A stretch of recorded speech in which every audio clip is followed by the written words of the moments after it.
So this is May 20th, and I'm going to call this Lacey City Council meeting to order. We'll start off with the Pledge of Allegiance. I pledge allegiance to the flag of the United States of America and to the republic for which it which stands, stands one indivisible, with liberty and justice for all. Amen. So we have a published agenda. I don't think there's any additions, are there? Okay, can I get a motion to approve the agenda and consent agenda? Move to approve the agenda as written. Second. Been moving in seconds to approve today's agenda and consent agenda items. Is there any discussion? Seeing none, all in favor of that motion signify by saying aye. Aye. Is there anyone opposed? And that motion carries, and we have an approved agenda. And first up on our agenda is public recognitions under the Lacey Veterans Services Hub Outstanding Service to Veterans Award. And is Alfie here? Oh, there she is. Just notice that you're on our agenda. It's so good to, good to see you. Hello, Alfie.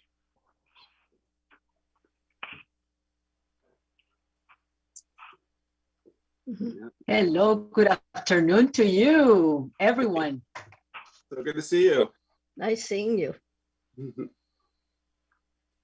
I guess I could say hello to Please Keith wait. too. So I guess are we gonna turn it right over to you, Alfie, on this public recognitions. Where is Keith? Are you gonna chime in here? I think I'm just on the listening end right now. So then I guess Thank you. Well, thank you so very much, Lacey City Council, because just recently we were able to present to the Lacey Hub an award, which is the team award from the Governor's Veterans Advisory Committee. And this is a much coveted award after probably 75 submissions. We come up with 5. 2 of them are team awards, and that the Lacey Hub was the most, voted, and that was the #1 submission among all of the submissions that we had.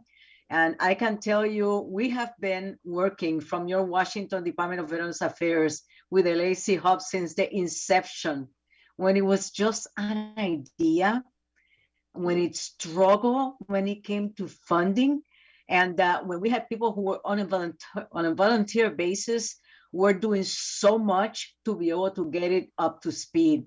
Now you have a vibrant, amazing, recognized, and high reputation organization to which a lot of different counties and even states come to be able to see how is it that you get it done. So I just want to say thank you, first of all, Andy, for believing in this, because I know that he was there from the inception, and then to the City Council for continuing to provide the funding, the support that is needed to be able to continue bringing to light this labor of love.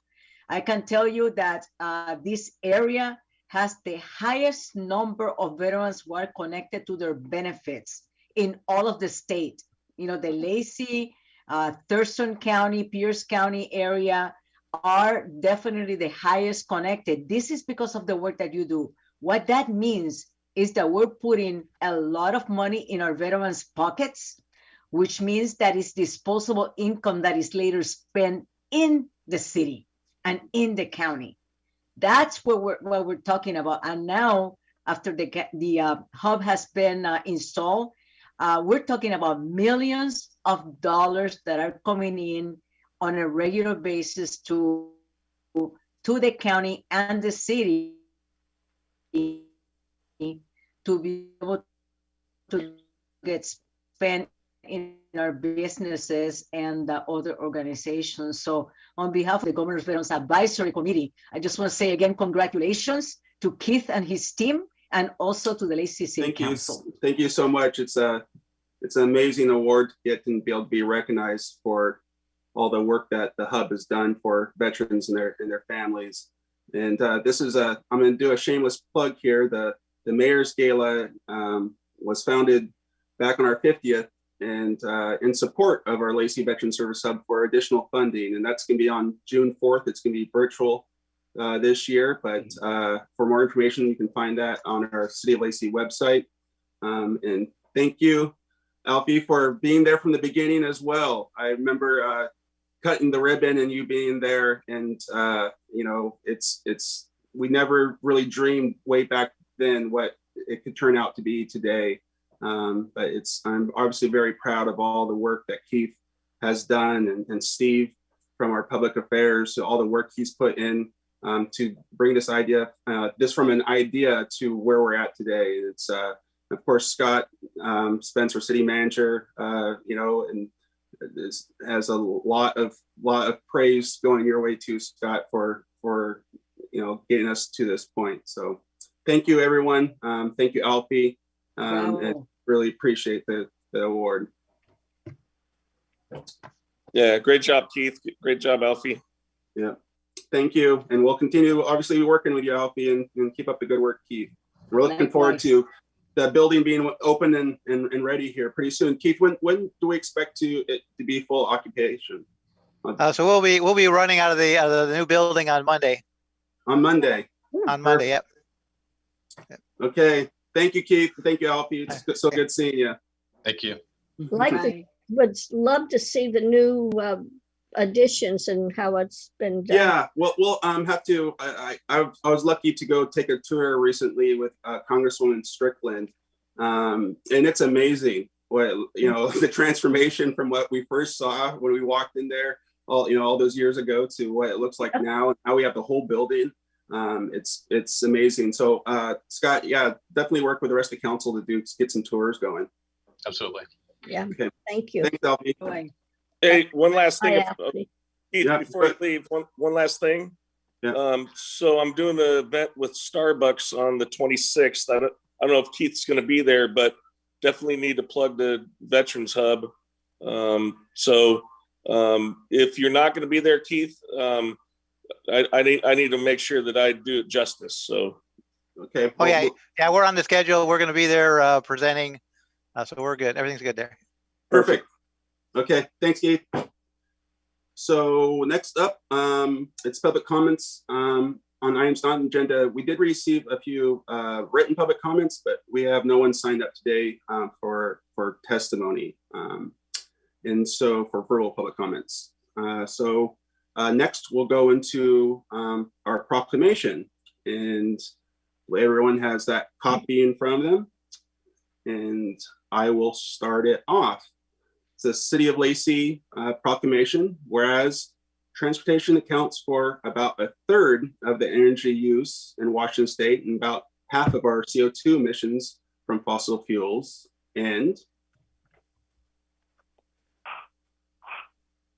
whereas bicycle commuting reduces energy consumption, pollution, parking problems, and traffic congestion. And whereas bicycling makes people healthier and more productive, prevents chronic diseases through physical activity, and supports physical, emotional, and mental well-being during a pandemic. And whereas the City of Lacey has adopted a pedestrian and bicycle plan to prioritize and encourage bicycle and pedestrian trips by providing a safe, well-connected, and convenient bicycle and pedestrian circulation network throughout the city.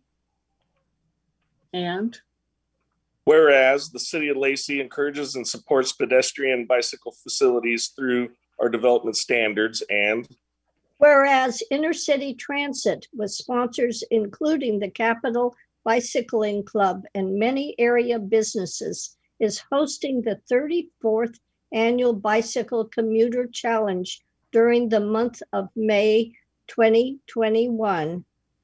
And now, therefore, in recognition of the 64th National Bike Month, I, Andy Ryder, Mayor of the City of Lacey, on behalf of the Lacey City Council, proclaim May 2021 as Bicycle Commuter Month in the City of Lacey, and encourage all citizens to consider using active transportation modes when possible. Sign myself, Mayor Andy Ryder, May 20th, 2021.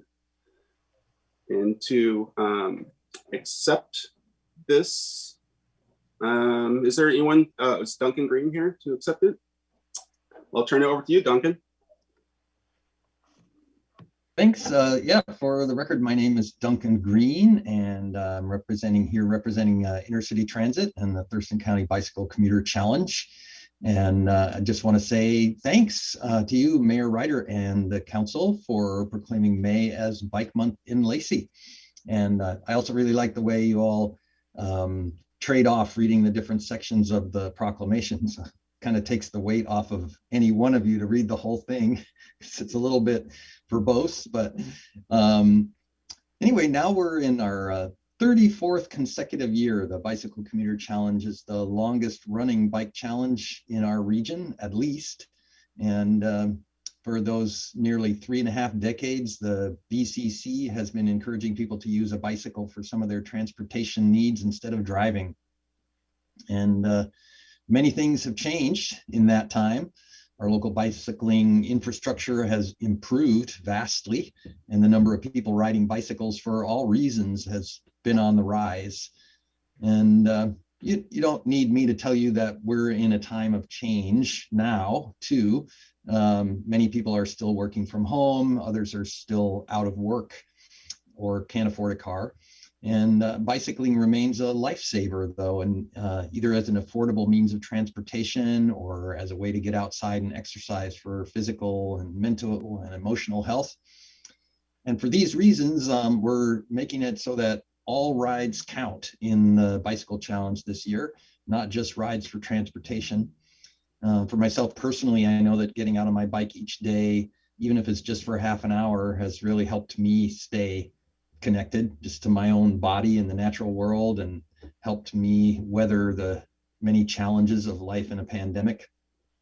So this year's theme for the BCC is Bicycle for Joy, which was actually inspired by an art submission in our winter bike art contest. And this was a picture drawn by the 7-year-old daughter of an Intercity Transit employee that shows a family out for a bike ride, very much enjoying their bikes. And when I showed that picture around to colleagues and supporters of the BCC, universally the reaction was, wow, we need some joy and levity right now. Let's use this image for the BCC theme this year. And so I don't know if you've had a chance to see the poster this year, but you can see that on the BCC website. It's quite a joyful image. And after a pause last year, many of our sponsors are back on board. We have lots of great prizes, and the BCC coupons are back too. We have an amazing grand prize, which is a bike vacation with Adventure Cycling Association. And it's easy to participate as an individual or a member of a team. Just go to bcc.intercitytransit.com to sign up, or log into your account if you have one already. And anyone should feel free to reach out to me with any questions. My email is dgreen@intercitytransit.com. And so to wrap up, in a season of cautious optimism tempered by many unknowns, let's let bicycles bring some joy into our lives now when we really need it. And thanks again, and I'm happy to take any questions. Any questions? Seeing none, thank you so much. We really appreciate this, and look forward to supporting you again next year. Thank you very much. Thank you. So next on our agenda is a referral from the Planning Commission to Ordinance 1588, Hawks Prairie Business District Zoning Text Amendment. Jessica. Hi, good evening, Mayor, Council. I've got a private initiated text amendment to the Hawks Prairie Business District, which is LMC 1637. I'll share a few slides with you and then take any questions you have. There we go. So this is a private initiated text amendment.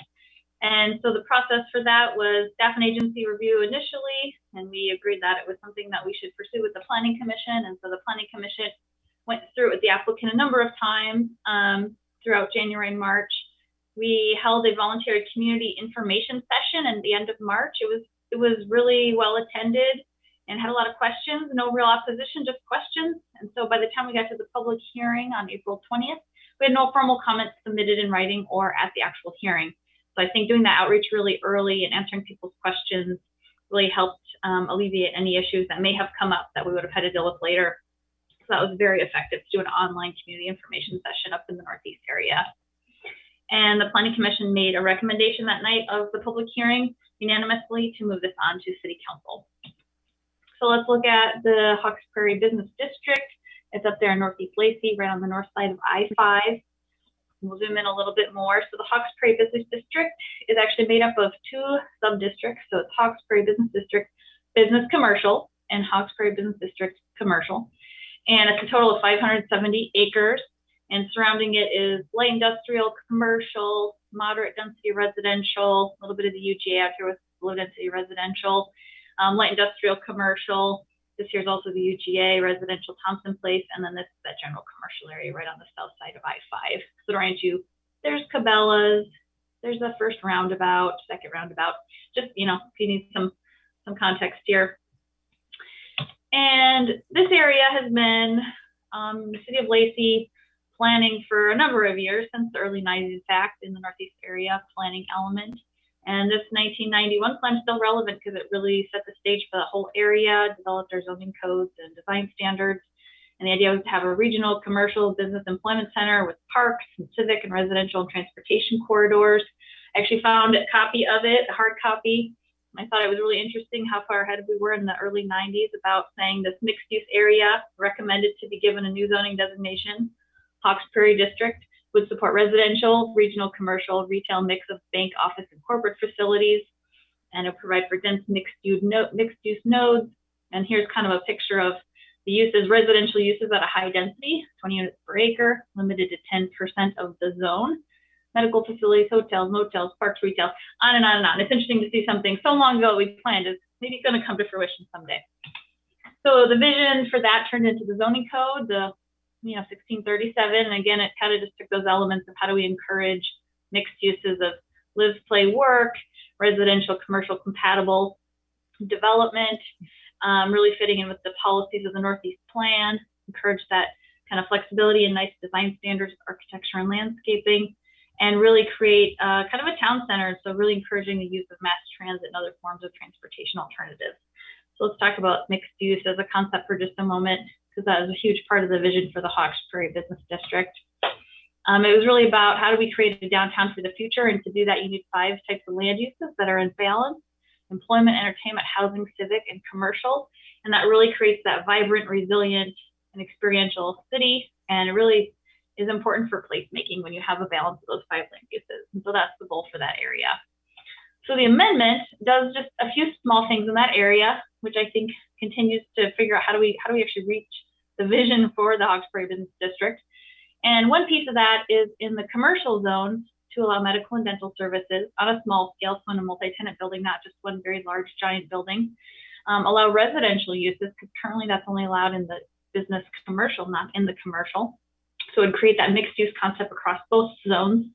And then it would also increase residential density on some of those smaller parcels, so those less than 20 acres.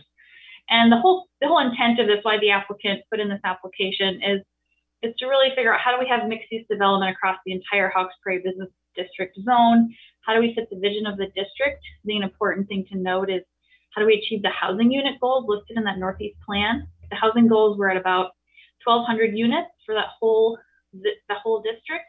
And with the current zoning, it only achieves about half that. And so we thought, wow, this applicant really made us reevaluate what the density should be with this area. And a 20 units per acre with a 10% limit isn't going to get us there. So we came up with some ways to address that. The intent of this amendment also addresses just this, growing need for small scale commercial and residential uses. So let's look at existing versus the proposed uses. Again, Hawks Prairie Business District, business commercial allows for medical. The commercial does not allow for medical. Business commercial allows for residential if it's in a mixed use context, so something over commercial, or if it's going to be residential only, has to be part of a master plan or within 1,000 feet of commercial uses.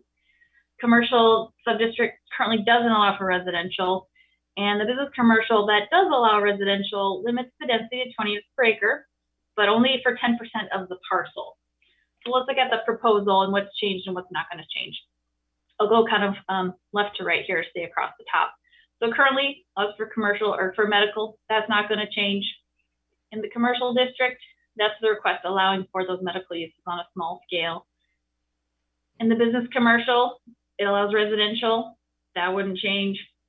In the commercial, it does not. They're requesting it does, so that it's done in both districts. Again, the limits on density are 20 units per acre to 10% of the parcel. The density won't change. It's still going to be 20 units per acre because that's in the Northeast area plan, and we don't want to change the density of 20 units per acre. But we did want to change was that it would apply to both of the districts, and that 10% limit would not apply to smaller parcels. So if you have a really large parcel currently, 10% of that can be residential so that you don't over-proliferate a whole district with residential. And then on the smaller parcels, that 10% limit would not apply. You could have 20 units per acre, but it wouldn't be just 10% of your parcel. So you could actually get more units out of there, which when you do have a smaller parcel, having a 10% limit doesn't pencil out anyway. That was another reason. So the Hawks Prairie Business District is, again, it's 570 acres. There's currently no residential in either of these sub-districts. So the proposal would allow residential in both in a mixed use context.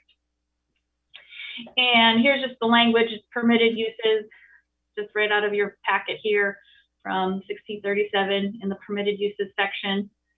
And then in the design standards, and that's where it talks about the density at 20 units per acre. Again, the addition is this 10% limit wouldn't apply to parcels less than 20 acres.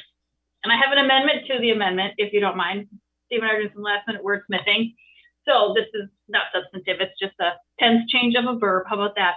So the 10% limit shall not apply to parcels that measured less than 20 acres as of June 1st. And the reason that June 1st is in there is the Planning Commission was concerned about, well, if we have this density cap removal on smaller parcels, everyone's just going to start subdividing. And we thought, oh gosh, if that happens, we're not going to meet the intent of the number of units. So if we keep it per that date, that'll at least keep the larger parcels and the smaller parcels with the housing density limits as intended. And so that kind of solves that issue. And lastly, another reason for the applicant to put in this request is just, market conditions change and things change. We think we can still meet the vision, but, big box retail is kind of saturated. So that commercial area, which is really intended for that, it's just not going to happen. There's a higher demand for smaller footprint. People want proximity between retail and housing, so that bike ped access. People want experiential entertainment. Hospitality is going to come back. It's already coming back. And when you do mixed use, it really designs for resiliency because you get more of a balanced land use.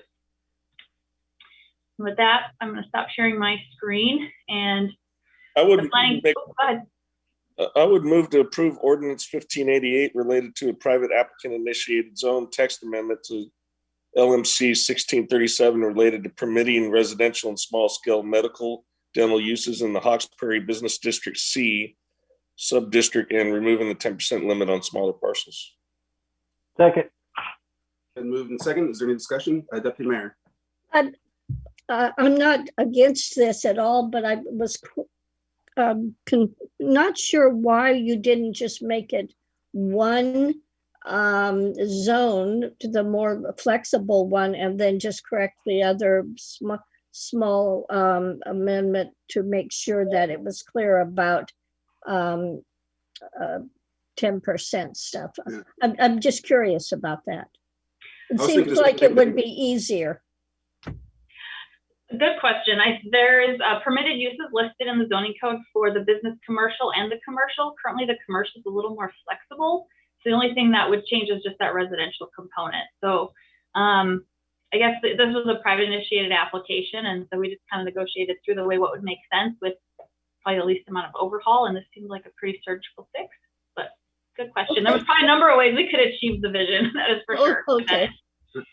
But I was thinking the same thing. Why don't, I mean, I know we're down this road now, but wouldn't we still want the more flexible zoning, which is in the commercial than the other side? Rick, can you answer this?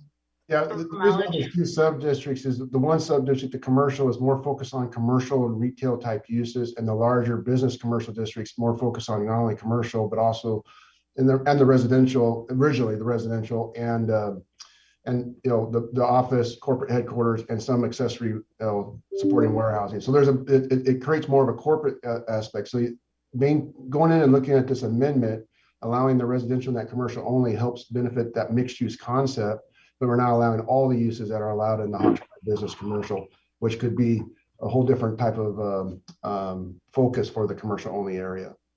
Okay. Can you, how many parcels are there that are 20 and less currently?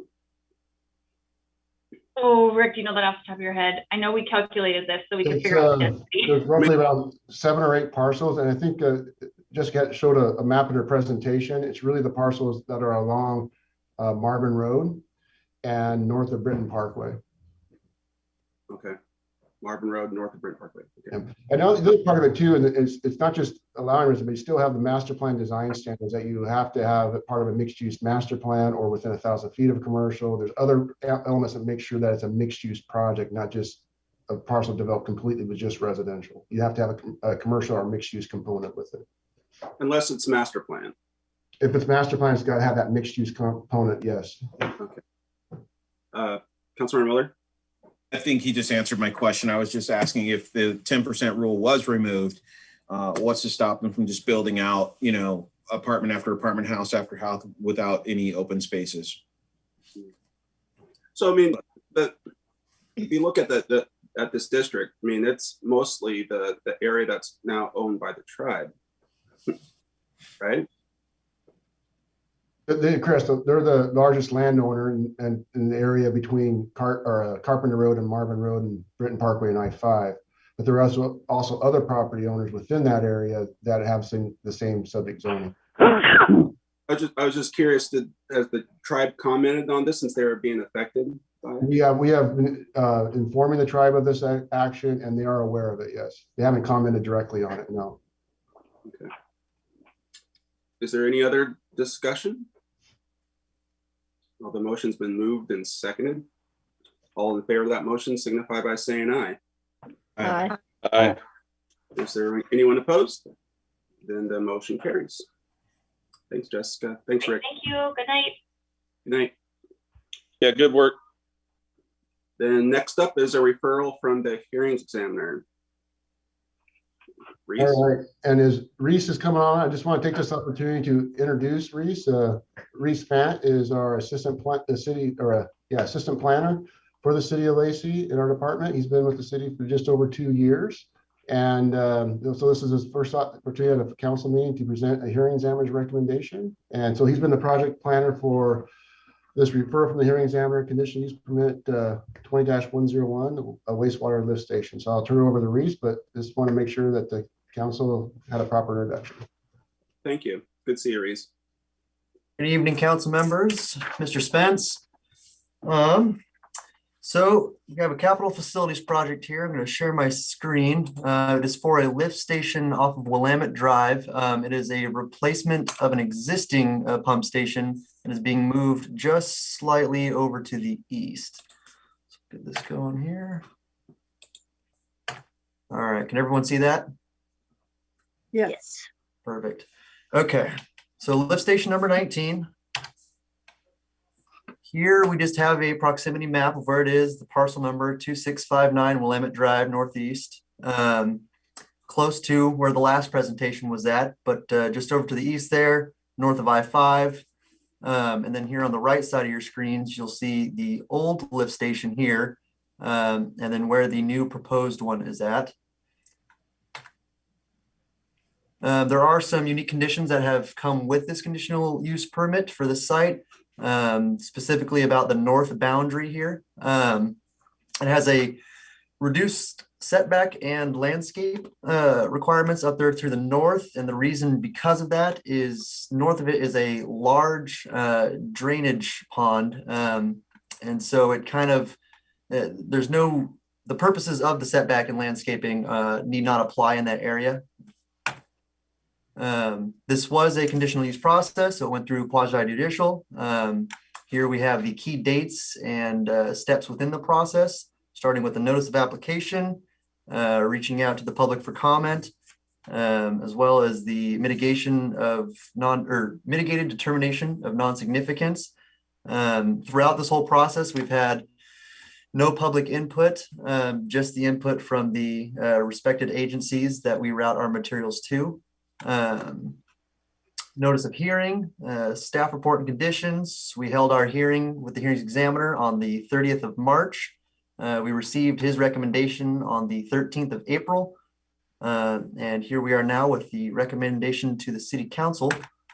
The hearings examiner has recommended approval of the conditional use permit application. The conditions of approval recommended by or to the city council for the project are substantially as suggested by staff. Staff is requesting that council approve the proposal, including the adoption of findings, conclusions, and conditions outlined in the written recommendation of the hearings examiner received on April 13th.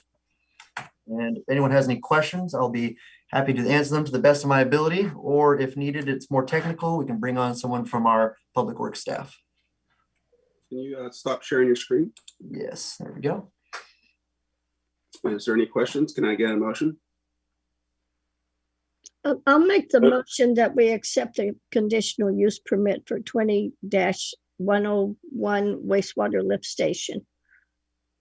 Second. Been moved and seconded. Any discussion?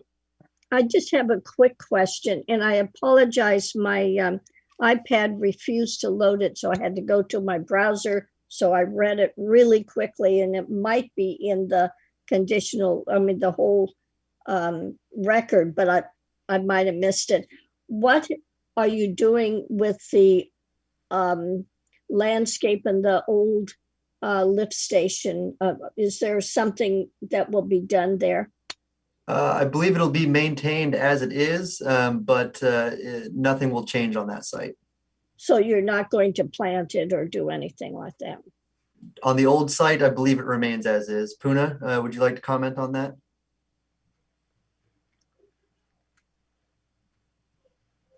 Hi, city council members and mayor.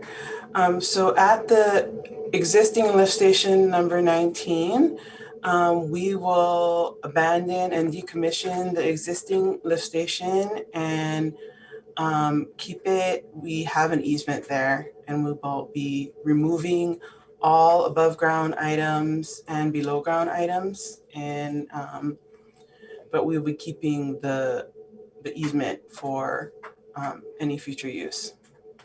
So it will continue to be landscaped, and we'll take care of it so it'll look nice. Yes, it is currently paved. The exterior does have some landscaping as part of the site.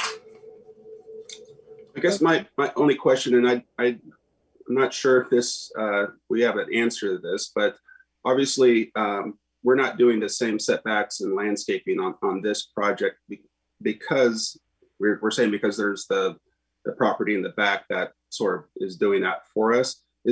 Would we make that same recommendation? Would that be accepted if this was a private applicant? Yes. So it's just on the northern boundary. There's still the same landscaping requirements throughout the rest of the current site.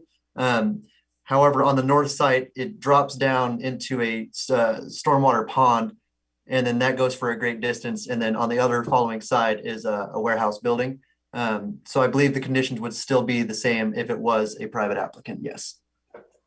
And it's balanced with available room on the property and building envelope on the property, and we would look at that and make discretion as long as we can substantiate and create the rationale. Okay, I just didn't feel comfortable saying that, you know, as a local government, we're doing something that we wouldn't allow a private applicant to do. So I appreciate that explanation. Is there any other discussion?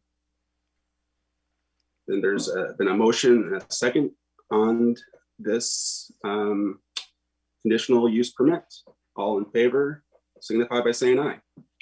Aye. Aye. Is there anyone opposed? And the motion carries. Thanks. Thank you, council. Yep. Thank you. Hey, Andy, if I can, I know I missed the opportunity, but we're replacing something that's been used with something that's brand new. So that's brand new infrastructure for, you know, used infrastructure. So that's a plus. For sure. I'm sure it's very well needed. So we appreciate all you guys work to do on supporting Lacey. So next up is under resolutions. And there's first is a naming policy and considerations for Memorial Roadway application. Shannon. Well, good evening, Mayor, Deputy Mayor, and council members. Before you tonight for this body's consideration is a naming of public facilities and memorial roadway policy. And the materials for this policy start on page 413 of your packet. I'm going to briefly share my screen with you just to give some background information on this policy.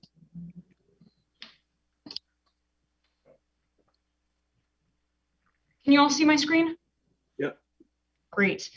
The city received a request to name a city facility or city street after an individual, and looking through the existing city policies, it came to our attention that we didn't have a policy on naming public facilities. We do have policies on corporate naming rights for parks and recreation, also for public parks, trails, and parkways, and historical buildings. In addition to these policies, we also have the Lacey Municipal Code on uniform street naming and house numbering. However, there was no policy for naming or renaming city facilities. So, we took this to the Community Relations Committee on May 3rd, 2021, the draft policy that you have before you. And tonight, the recommendation is to adopt the naming of public facilities and memorial roadway policy. Just briefly, the policy does the following. Number one, it establishes a means to name city public facilities. So this could be city facility accessories, which are structures or sub areas of a building.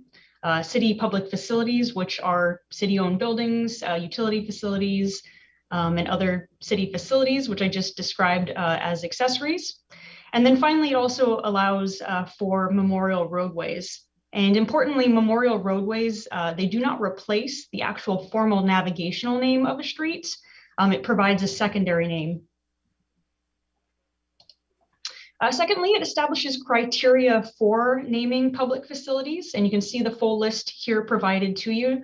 A couple I just want to point out are natural or geological features, historical or cultural figures, military units or veterans with exceptional service to state, county, and the community, as well as individuals that have contributed exceptional service to the city. And finally, it establishes a clear application process and requirements. So you can see the process for naming a public facility outlined here. You would submit a completed application to the Public Affairs Office. This would then be routed to the Community Relations and Public Affairs Committee. And then upon the recommendation of that committee, it would be considered by the full Lacey City Council. And then the full Lacey City Council would need to approve any public facility name by a resolution. As I mentioned earlier in the presentation, the recommendation is to adopt the naming of public facilities and memorial roadway policy. I can answer any questions that the council may have about this policy. Can I get a motion? I move that we approve the naming of public facilities and memorial roadways policy. Second. Move in second. Is there any discussion? Councilmember Cox. I'd really like to thank Shannon for her work on this. I think, at least from the perspective of a council member and being a member of that committee, kind of her first big deal thing, and she did a really, really thorough job on it. So thank you very much. Yeah, it's definitely appreciated, and we're about ready to look over an application, but I just really appreciate the work that we put in to recognize naming rights. It's always a kind of a difficult thing within a city, and the fact that we didn't have a policy made it even more difficult. And so the fact we have a great policy going forward, I think it's spot on. And so good job everyone, and I really appreciate all the work that's been put into this. So there has been a motion and a second on the floor. All in favor of that motion signify by saying aye. Aye. Is there anyone opposed? And that motion carries. And right away, we have a consideration for a memorial roadway. All right, connected to this resolution, the city did receive an application from Ed Sorger for a memorial roadway in honor of Master Sergeant Leslie Johnson. And I just want to share my screen once again with you. Let me know if you can see it. There you go. Yeah. Fantastic. So like I said, we received an application from Ed Sorger, and he wanted to recognize World War II veteran Master Sergeant Leslie Johnson by creating a memorial roadway on Golf Club Road Southeast between 3rd Avenue Southeast and 6th Avenue Southeast. And you can see the area indicated by the red box here. And notably, that is directly in front of the Lacey Veterans Service Hub. The name will be Master Sergeant Leslie Johnson per the application. Just a little bit about Master Sergeant Leslie Johnson. He is the most decorated military officer ever to reside here in the city of Lacey. And you know, his service and commitment to, it should say, the country is unparalleled. You can see all of the medals he earned during his 24-year career in the military.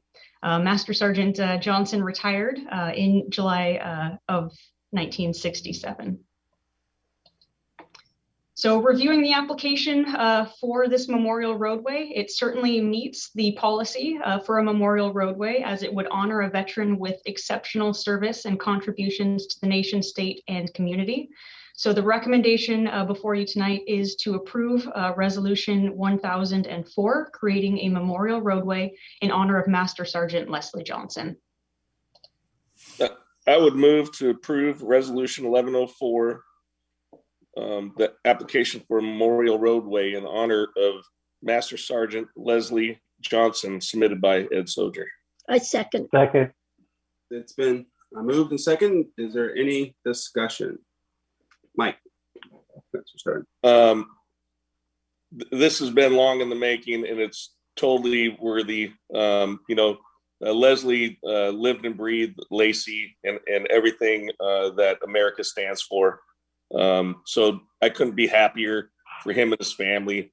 You know, he's the ultimate patriot, and he was a medic, you know, that stormed Normandy, you know, got a Purple Heart, and essentially fought for what was right for the whole world, you know, and he chose Lacey as a home. And this is a great honor for him, you know, and everybody like him, past, present, and future. So I couldn't be happier for him. He's a great guy. And it's a happy moment. I can't wait to vote yes on this. Deputy Mayor? I want to kind of echo the similar comments. I think this is just a real great honor. I'm so pleased that Ed Sorger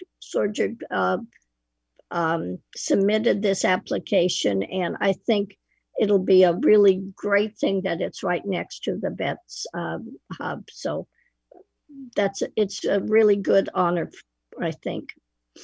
Any other discussion? I mean, let's be honest. We wouldn't be here. This road wouldn't be named after Leslie if it wasn't for you, Councilmember Stedman. So you're the one that, you know, for a long time saying, hey, we need to find our way to recognize Leslie. And it got us to this point right here where we're about ready to take this vote. So, you know, you're also thanks for I appreciate that, but I would say it's not about me. And I think Leslie himself would say it's not about him. It's about doing right and you know, wanting people to have a better life, and just his lifestyle was about serving people and making the world better. You know, he was a medic, you know, so he helped people that did the right thing when it cost them getting hurt or cost them their lives, you know, so it's awesome. So, well, there's a lot of things to go to you too for this. I'm just saying. So it's there's a motion and a second to approve this memorial roadway application. All in favor of that motion signify by saying aye. Aye. Aye. Is there anyone opposed? And it carries, and we look forward to seeing the new sign out there recognizing them. So thank you, and thank you for all the hard work you did on this and to get us to this point. Really appreciate it. So yeah. So now we're on to ordinances. This next one is the approve ordinance 1589, the STEILACOOM MARVIN Road annexation. Ryan.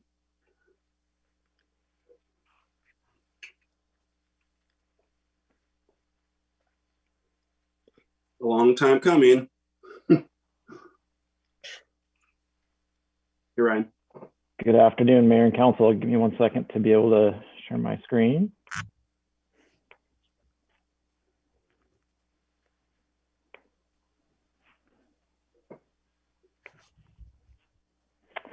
So yeah, you have in front of you this afternoon an ordinance to consider the final approval of the STEILACOOM MARVIN annexation.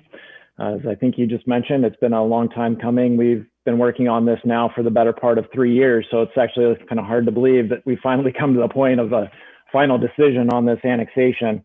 The STEILACOOM MARVIN annexation began as an owner-initiated annexation and included approximately 260 acres of private and publicly owned properties around the area known as Mushroom Corner. So the original annexation is the area shown on your screen in yellow. The property included Ostrom's Mushroom Farm, Regional Athletic Complex, Nisqually Middle School, and Lacey Fire District 3, Station 34. Back on November 15th of 2018, the City Council formally acted upon a petition for annexation using the 60% petition method.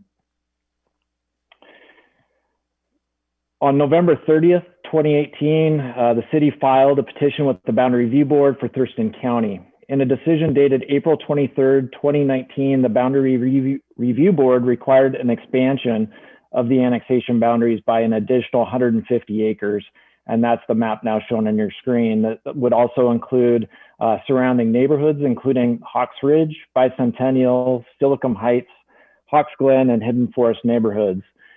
Following the Boundary Review Board decision, the City of Lacey and Thurston County negotiated a transfer of assets, and with a April 1st, 2021 signature of an approval of memorandum of understanding, the annexation now moves forward to you for final review and consideration in an ordinance. A little bit about the annexation. It's been a while since this has been in front of you formally, so a little bit of additional information. It's located in the Meadows planning area within the Lacey urban growth area. So as shown on the screen here, the area in purple is the Lacey urban growth area, and it does connect to the Lacey city limits. That's the area in green immediately to the north. So it's generally located around STEILACOOM Road, Marvin Road intersection. It includes 410 acres total and 372 separate tax parcels. The current assessed value of these properties is a little bit more than $164 million. However, a considerable amount of the assessed value is actually within government property. As I mentioned, there's City of Lacey property, as well as some school district and fire district properties in the area. So the taxable assessed value is a little bit more than $103 million. Here's an aerial photograph of the area. Hopefully I can show if you can follow my cursor here. So the area includes the Rainier Vista Mobile Home Park, which was the actual applicant that started the whole annexation process. The Mobile Home Park contains 151 leased spaces over about 40 acres. To the east of the Mobile Home Park are the existing Hawks Glen and Hidden Firs subdivision. To the south of this is the existing STEILACOOM Heights subdivision.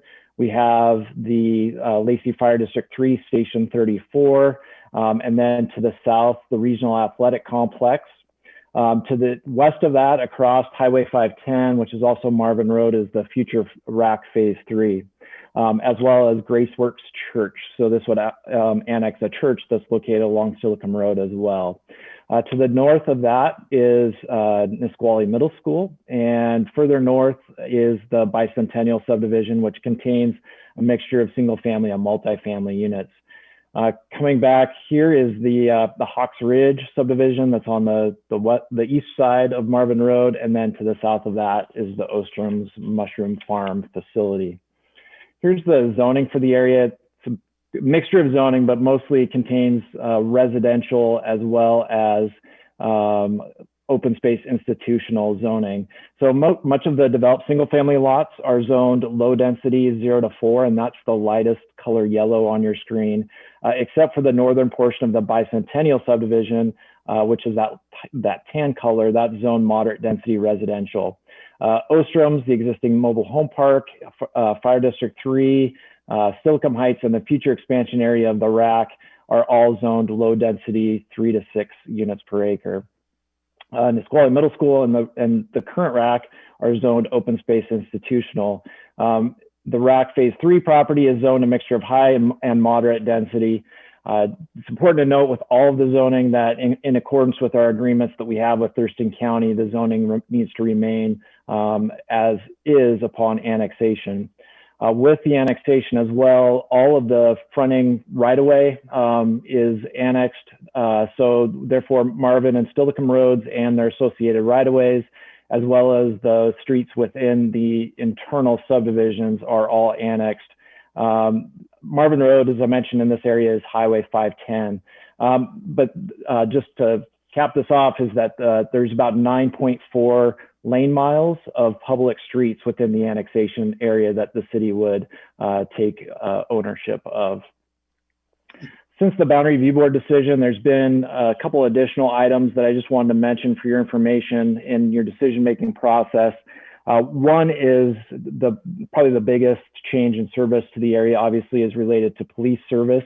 So police service transitions upon the effective date of the annexation from Thurston County Sheriff's Office to the City of Lacey Police Department. Good thing is that the City of Lacey Police Department will be providing more timely service to the area with more police officers that serve this area of town. It's also important to note that annexation would also potentially require expanding the school resource officer position or program to Nisqually Middle School. So there would be a higher demand for Lacey Police Services than obviously there is now with this area being Thurston County. Another item worth mentioning is related to taxes and revenues. So the city would benefit from the additional tax revenue associated with property taxes, sales taxes, B&O taxes, and utility taxes, as well as the revenue associated with any future land use permits or building permits in the area. However, the revenue is anticipated to be minor in relation to the services provided. It's important to consider when doing annexations that just by annexing property doesn't necessarily mean we gain additional revenue. Staff estimates that the total annual tax revenue associated with the annexation would be about $270,000 per year. Expenditures for services, police, streets, and general government would be estimated at about $610,000 per year. So annexation of the area would likely result in a net deficit of approximately $340,000 per year to the city. A couple other things. One is an annexation census that we have to conduct. So upon annexation, we do have to conduct a door-to-door census to make sure that the state revenues are distributed correctly to the city.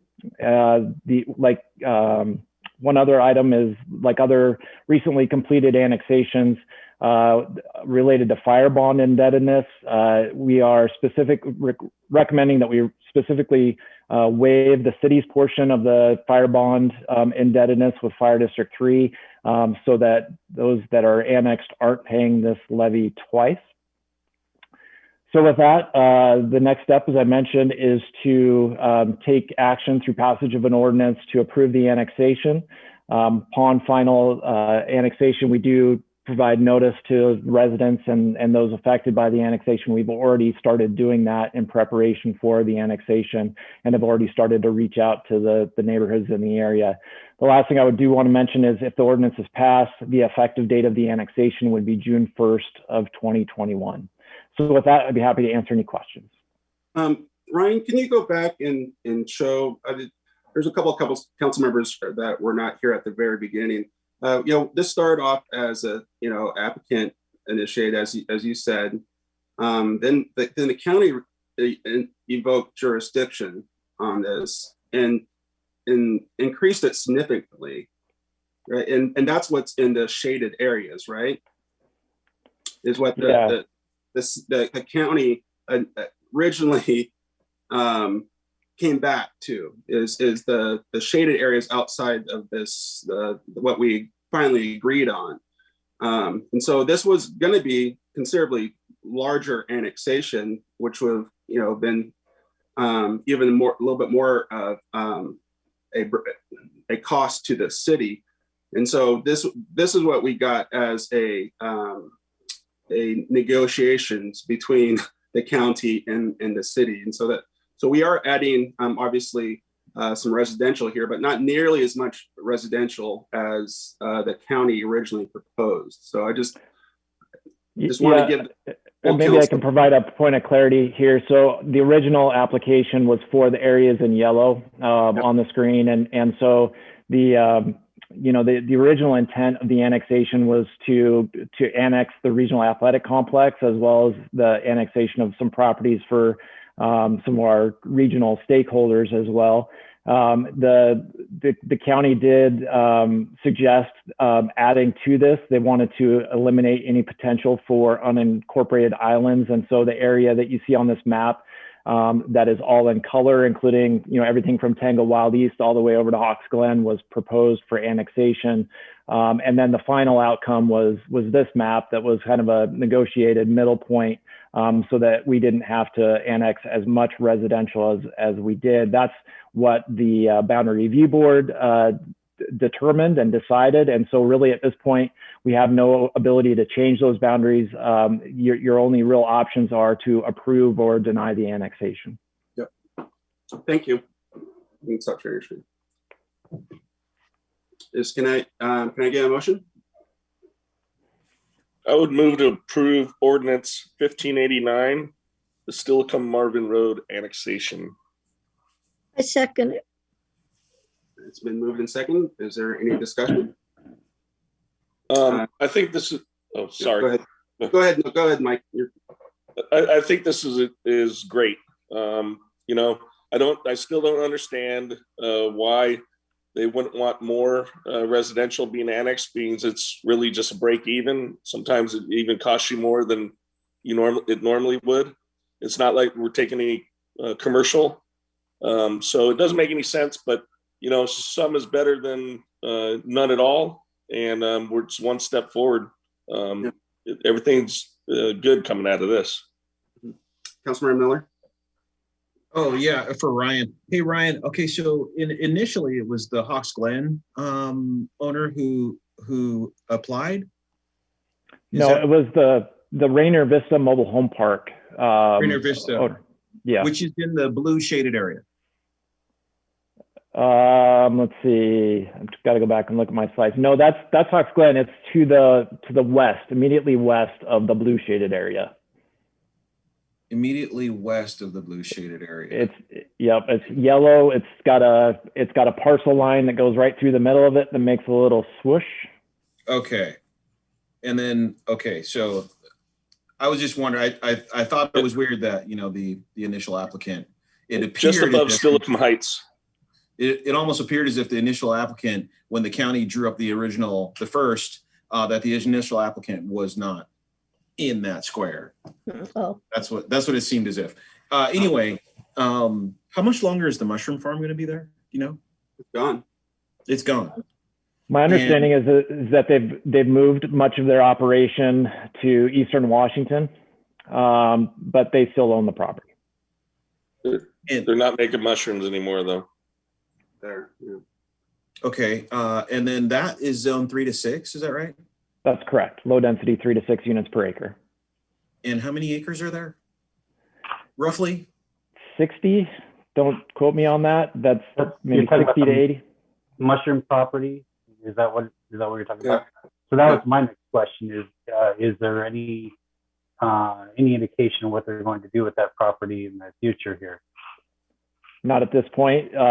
Future development dictates that that's going to be a residential subdivision at 3 to 6 units per acre. And it hasn't been sold yet. I heard that it was sold, but has it not been sold? My understanding is, and I checked within the last few days, is that it had not been sold. Okay. There's been conversations, and it's been up on the market, and people have been interested in it. But I think a lot of it has to do with this pending action as well. Yeah, they're waiting for this to go through. I get it. How many new citizens are we picking up in this? Well, census will determine how many Lacey residents. We're estimating about 1,100, give or take. Thank you.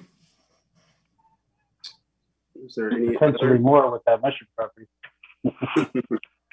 is there any other discussion? Well, I just want to say, boy, this has been a long time, you know, and you've got a little bit of the background here. This started off as an owner initiated, and we just wanted to add the municipal properties and the school properties, and then it all of a sudden included considerably more residential, and then we finally got down to this negotiated price, you know, this negotiated area. The boundary review board basically said this is what it will be, so we have to accept it. And then there was another issue with the stormwater system that this council is very well aware of, and that's what took such a long time to finally get to this point, to get that MOU and get that passed. So we're finally here. It will be so great, in my opinion, that the regional athletic complex will finally be in the city of Lacey. For me, that is just it's one of the biggest things here. It's so frustrating that one of our largest developed parks, we can't even enforce our own park rules because it's not in the city of Lacey. And so it will be very, very nice that the Lacey, regional athletic complex is in the city of Lacey. That'll be very, very nice. Is there any other discussion? Then it's what I like about it is the mushroom farm potentially being more housing, and I think that's where we're going to be kicking the first bat based on our decision this evening. And so there's been a motion and a second to adopt this ordinance to approve the STEILACOOM Marvin Road annexation. All in favor of that motion signify by saying aye. Aye. Aye. Is there anyone opposed? And the motion carries. And we'll start the next process. And come June 1st, we'll have some new Lacey residents as well. So welcome to those Lacey, the new residents, and we look forward to serving you for sure. So next up is another ordinance, 1590, the Mosher 54 Avenue annexation project. All right, so you have on your screen a second annexation for final consideration in ordinance form tonight as well. This one, a much more expedited process, if you will. The city's received a notice of intent to commence annexation proceedings filed by Patty Mosher for a single parcel located off of 54th Avenue Southeast using the 60% petition method. The annexation has been sent to the Boundary Review Board.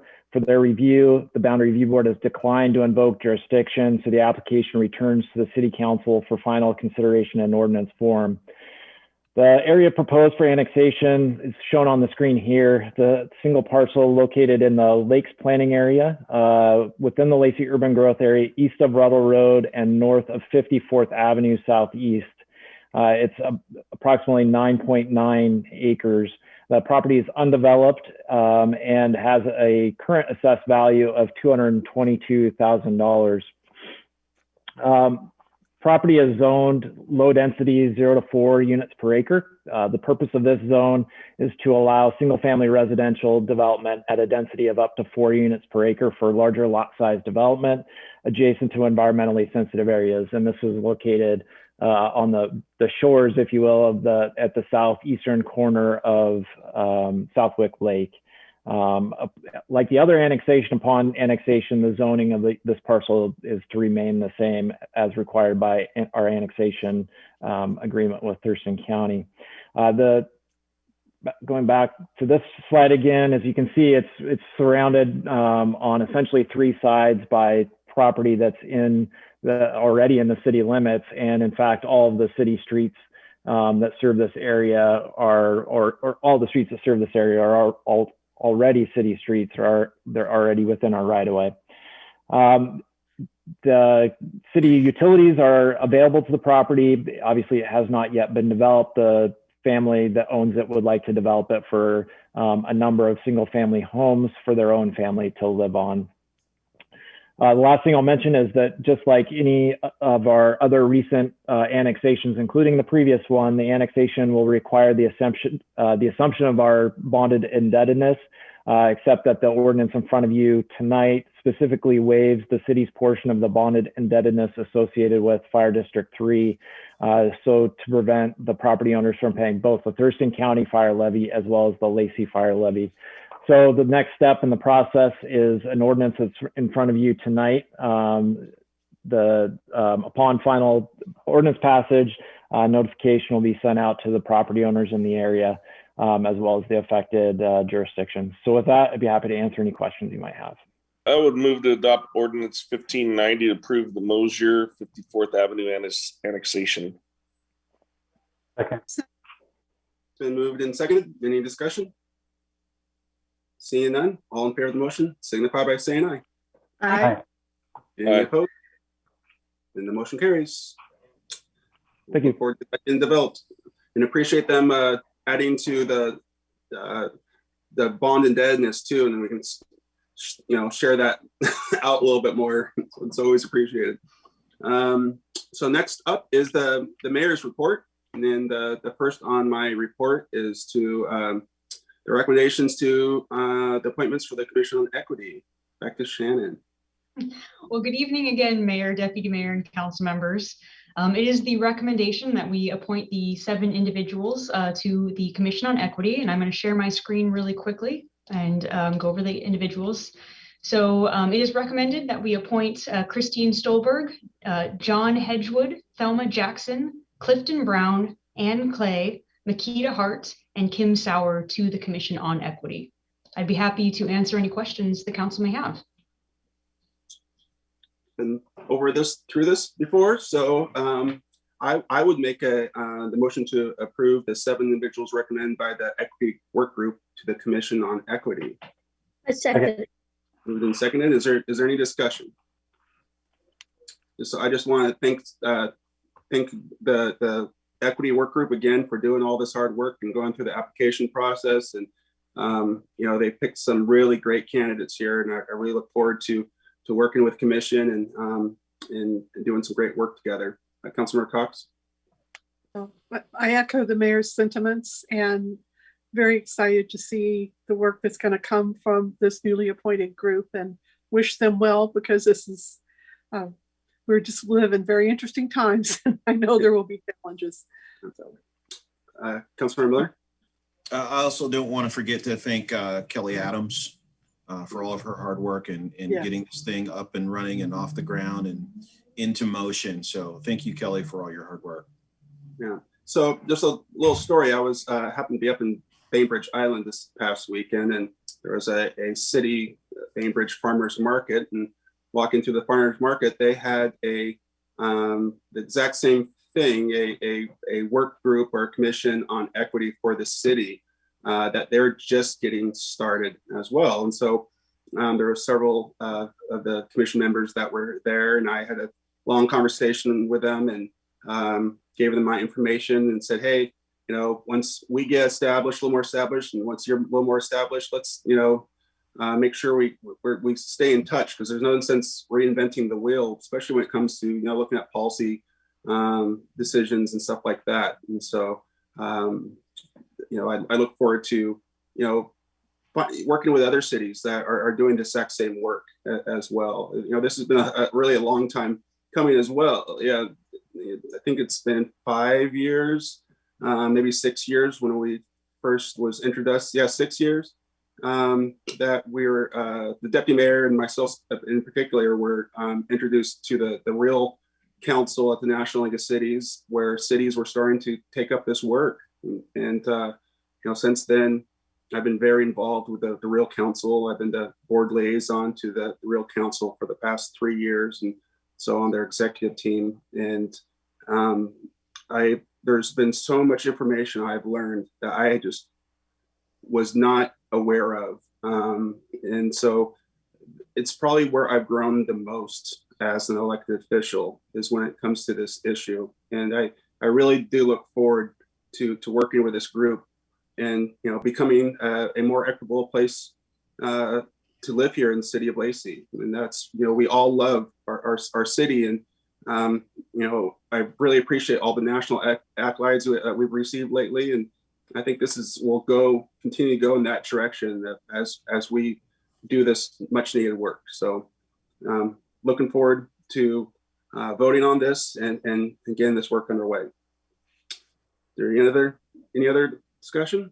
And it's been moved and seconded to appoint the 7 individuals recommended by the equity group on to the Commission on Equity. All in favor of that motion signify by saying aye. Aye. Aye. Is there anyone opposed?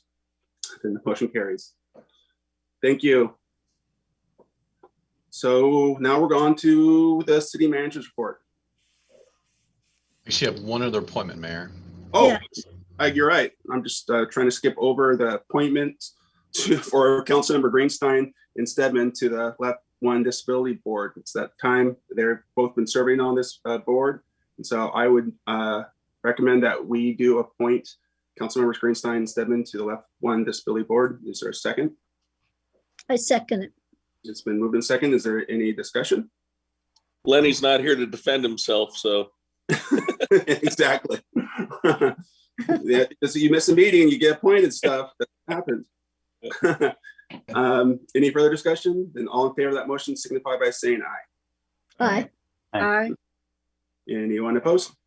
Then they've been appointed to serve another term on the disability board. And thank you for that work. Hey, Mayor, I was going to abstain just because I'm part of that vote. So that's all right. Motion carried.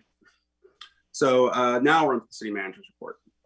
So thank you, Honorable Mayor and City Council. We have a couple items before you. The first is the bid award for the 2021 overlay project. Public Works Director Scott Ager will provide the background. Good evening, Mayor, Deputy Mayor, and Council. I'm going to share my screen here, and we'll move on with the presentation. So staff recommends approval of project PW 2021-13, the low bidder Lakeside Industries. The amount is $1,487,621.60.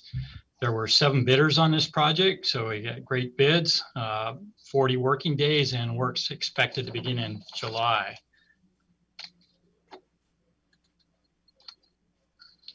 So this shows you the area that the work will be performed. As you can see, the MARVIN Road north of the Main Street roundabout up to the Britton Parkway roundabout, as well as Willamette between MARVIN Road and Hogan Bay will be part of the project, as well as Orion from Willamette all the way around to the Home Depot warehouse. So there's over 10,000 tons of new asphalt on this project, which amounts to about 2.7 lane miles of new paving or updated paving. This is a thick section, so 6 inches asphalt over 1 inch of crushed rock. The asphalt prices that we're getting right now are truly amazing, given that the prices of all other construction material like steel, wood, and that seem to be skyrocketing. But our price per ton on this project was $80 a ton. In 2020, that overlay program was $84, so $4 more a ton, $111 a ton in 2019, and $127 a ton in 2018. So anyway, great numbers. So with that said, I'd be more than happy to answer any questions, and I will stop sharing my screen. I move we award Lacey contract number PW 2021-13 to low bidder Lakeside Industries from Lacey, Washington, in the amount of $1,487,621.60. And I'm so pleased it's from Lacey.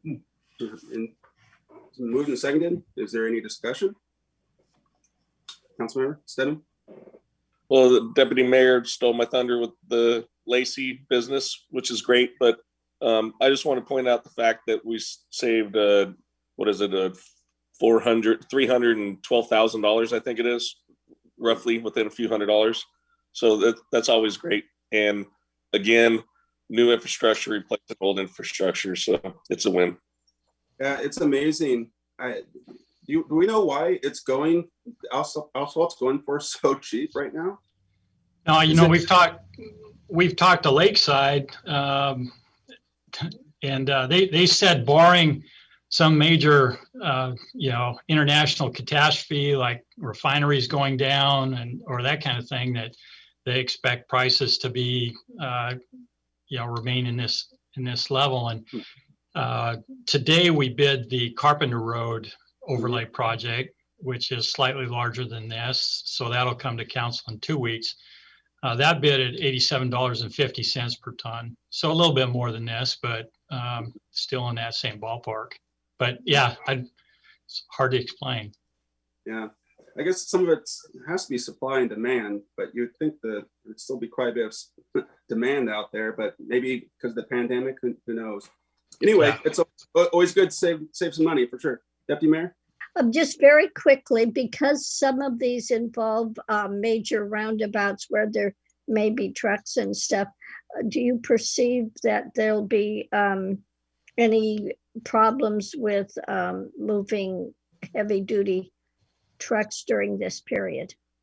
No, I don't see any problem with, maintaining our transportation networks there. Obviously up in that area, with that split between Marvin and Hogan Bay and the other roundabouts there, there will be obviously a lot of traffic control involved and notifications involved, but I don't see any problem in keeping the traffic moving well. Okay. Okay, there's been a motion and second to approve this to the low bidder. All in favor of that motion signify by saying aye. Aye. If anyone opposed, then the motion carries. All right. Thank you. Next one's for the slurry seal. Yeah. So, we actually haven't done a slurry seal project since 2014. The two we've done in the last 10 years have been the project in Northeast Lacey in 2014, and then we did the Avonlea neighborhood in 2011. And this size-wise is considerably larger. We'd like to actually do slurry seal projects every year. But with that said, we're recommending approval, staff is recommending approval of project PW 2021-12 to Intermountain Slurry Seal. They were the low bidder at $354,354 even. There were only 3 bidders on this project. Slurry seal is a specialty, so there just aren't that many. In the past, we rolled in slurry seal projects with our paving projects, so the actual slurry seal contractors were subs to the primes. In this case, we split it out. That way, there's not an additional markup overhead. So 3 bidders, 20 working days on the project, and we expect them to begin shortly after July 4th. So this slide shows the area that we're working. There's, as you can see, around 160,000 square yards of slurry seal, which amounts to about 17.5 lane miles of improvement. And a few things about slurry seal, if you're not familiar with it. This is, slurry seal is just an oil sand mixture. And the purpose is to prevent additional oxidation of the roadway. Obviously, the sun damages pretty much everything. Too much oxidation makes the asphalt brittle, cracks, grows. So this protects the surface from oxidation. It also provides a little bit of a riding surface. But the main purpose we install this is to extend the life of our pavements. And this is a light duty type finish, so we use this on neighborhood roads, not arterials. Just by comparison, the unit cost of an overlay, like the ones we just awarded, are in the $50 to $55 per square yard cost for a 6-inch overlay. These are $2.25 per square yard. So very low cost, but it really helps extend the life of the pavement. Big challenges here. This is a challenge in terms of working with the neighborhoods because we have to have all cars removed from the surfaces, and it pretty much takes a full day. If you look at the slide here, you can see this is part of the contract specifications. And here I'll just read it. It says the mixed design shall be developed such that the treated area will be open to traffic within 2 to 3 hours after placement of the slurry seal mixture. And the slurry seal shall be applied only between the hours of 8:30 a.m. and 2:30 p.m. and shall support traffic by 5 p.m. So we hope to get the neighbors to be able to get in and out of there by 6 p.m. Obviously, public notification is really important with this process. So for these types of projects, we send a letter out to everybody within the neighborhoods that this work will be performed in about 30 days ahead of the project. And that notification, that email, that mail notification will include information about an opportunity to sign up for an email notifications. Then about 3 days before, we will post variable message boards, electronic message boards on the arterials around the area where the slurry seal will be performed with specific dates. And then we will also send another letter that they will receive 1 to 2 days prior to the slurry seal, a second notice notifying them that all vehicles have to be off of the roads by X time, and that we expect the roadway to be reopened for their use by, say, 6 p.m. So with that, if you have any questions, I'd be happy to answer them for you. So this slurry seal is a particular type of seal, obviously. Is there any other product like this? Well, that's a great question. There's, in terms of seals, there's essentially 3 types. There's a fog seal, which is just oil. There's no sand, nothing else. It goes down, serves the same purpose to prevent oxidation, but since there's nothing in it, it wears out much faster than a slurry seal. Then there's the slurry seal we just described, and then a heavier treatment is a chip seal. And a chip seal, it goes down differently. You actually have a rock spreader that puts these small chips, small rocks down, and then you bring a truck over that lays the oil out on top of that, and that provides a stronger armoring surface as well as, you know, greater longevity. The slurry seals themselves, you can pay more. You can put more ingredients, fiber in it, and things like that. But the slurry seals that we have placed so far have had really great longevity. So we feel like we're getting the biggest bang for our buck with basically this sand slurry mixture. Perfect. Thank you for that explanation. I know there's several different types out there. It's good, always good to get a reminder of them. Can I get a motion? I move to award Lacey contract number PW 2021-12, the low bidder, Intermountain Slurry Seal Incorporated from Sparks, Nevada, in the amount of $354,354.00. Second. Moved and seconded. Any discussion? Councilmember Cox. Just a quick question, Scott. Are there any environmental issues with this in terms of, you know, it rains a day or so after you do this and any runoff from it? No, once it sets, it's set, you know, and obviously we will not place this if it's going to be raining, if rain's in the forecast. You know, so yes, to answer your question, there's no environmental concern related to that. Okay. Deputy Mayor. This is kind of a labor issue because they're coming from Sparks in Nevada.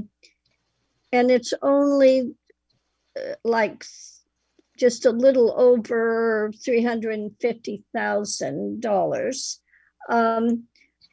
How many people are involved in doing that? I mean, it seems like a long way to come clear up for $350,000 project. So I guess for perspective, yes, they are from Sparks, but you know, all the agencies in the state are, you know, request this type of work. So, we are not the only ones. So they're running around doing their thingy. Right, right. Okay, that makes more sense than for the cost. Yeah, and it's one day. It's not like it's drawn out over a month. Yeah, the corporate headquarters is there, but they probably have offices here as well. Oh, maybe. Yeah. Okay, is there any other discussion? And it's been moved and second to award this Lacey contract to the low bidder. All in favor of the motion signify by saying aye. Aye. Is there anyone opposed? The motion carries. Thank you very much. It was good to point out that there is some transportation benefit dollars in there as well. So. Oh, absolutely. Well, between this overlay project and the Carpenter overlay project that we're gonna come and ask you to approve here in 2 weeks. Yeah, we're, approaching, and the slurry seal as well, approaching $4 million this year. And that is a mixture of TBD funds and arterial street funds. But yeah, we definitely thank the citizens for financially supporting the transportation benefit district. Absolutely. And luckily, we one of the things that we've noticed as a council is that even through this very difficult year, the one thing that wasn't hit as hard as we thought is our retail sales tax dollars, which goes to pay for this transportation benefit district. So, thank goodness about that. So one last thing, City Manager. Yeah, we have amendments to the Lacey Youth Council policy, and Lacey Assistant City Manager Shannon Kelly Fong will provide that update. So good evening for the last time tonight, Council. Before you, for your consideration, is an updated Lacey Youth Council policy, and the materials for this policy start on page 480 of your packet. Just briefly to run over the changes. The policy changes increases membership on the Youth Council to up to 15 members. It allows sophomores to participate in Youth Council. It provides that the mayor and deputy mayor continue to be junior or seniors. It increases the number of meetings per month to 2. It'll create an official work plan. It'll also provide representation of youth on select boards and commissions for the city. And it'll provide a project manager role for 3 of the youth council members to do youth-led projects. And it'll also provide clear removal procedures for unexcused absences of youth council members. I'd be happy to answer any additional questions the council might have about the amendments to the Lacey Youth Council. The recommendation is to adopt the proposed amendments. Get a motion. I move to approve. Oh, go ahead. I move to adopt the proposed amendments to the Youth Council. I second it. Been moved and seconded. Is there any discussion? Well, updated about this, so really appreciate Chen. This is another project she's taken on and brought some really great expertise to, and Kelly's been obviously amazing all along, as well as one of the main staff members to the Youth Council. I really have enjoyed getting the feedback from the Youth Council as well. That this went to them first for their approval before it got to us. So they're on board, and everyone's looking forward to hopefully next school year, where it's actually a normal school year and where the Youth Council will be meeting in person. And because it's been really hard for them, understandably, it has been hard for everyone to be doing all of your meetings on these Zoom meetings. And so, finally, I think, next year we're going to have a very productive year for our Youth Council. So, given that, there's a motion and a second. All in favor of that motion, signify by saying aye. Aye. Is there anyone opposed? Then good night, Shannon. Motion carries. Well, thank you and good night. appreciate all your work. So next up on our agenda is standing committees, and I'm up first with the Finance and Economic Development Committee, which met on April 27th. We had a couple items, and the first one was an update from the Economic Development Department and Rick Walk on the Scale Up program. This is it's a great program that the Thurston Economic Development Council, the Center for Business Innovation, has provided for a lot of cities, but there are a lot of other businesses within Thurston County. The thing is that there's a cost to this, and so the city of Lacey was actually the first city to step up and said, hey, you know what, we should start a grant program. This is such a great program. We should start a grant program that allows Lacey businesses to apply and go through this program, and we'll cover the cost. And so we put in $30,000, I guess back in 2017, which really guaranteed that the program would continue as well. Because even though it's such a really great program, getting that information out to businesses on the value of it, and plus there's a cost involved. It was sort of struggling a little bit there. And so this ensured that this program would stick around. Well, sure enough, after the city of Lacey led the way, the other cities, Thurston County and Olympia and Tumwater, they followed suit and did their own grant programs as well. So now this is, been going very well. And the proposed back to us is they're actually doing a scale up 2 program, like the sort of the next step of a scale up that's also going to be offered. And so that it will really sort of take those businesses who've gone through the first initial steps of really understanding how to maximize your and be successful within your business in several different areas and take it to that next level with another course. And so we got a great presentation about that, and look forward that to be continuing success. The next item we had was an update of the multifamily tax exemption program. And one of the reasons why we went through this is because there's an applicant that is basically going through the process to apply for this for a redevelopment on his property. So the multifamily tax exemption program, was created by the state legislature really to increase residential opportunities and in some affordable housing opportunities within certain urban areas. And when it first got started, it was just like the big cities that could apply to it. After time, they increased it, the opportunities for other cities to be accessible to this program. And so we looked at it within a couple different areas in the city of Lacey, but specifically within the Woodland District Plan, which now we know as the Lacey Midtown. And so we've had it on the books there for quite a while, and we would love to see some multifamily housing within our Lacey Midtown. It's really the one thing that we've really been missing in that area. We've now seen some great offices come in there. We've seen some restaurants. What we're missing is to sort of create that vibrant urban center. It is the housing piece.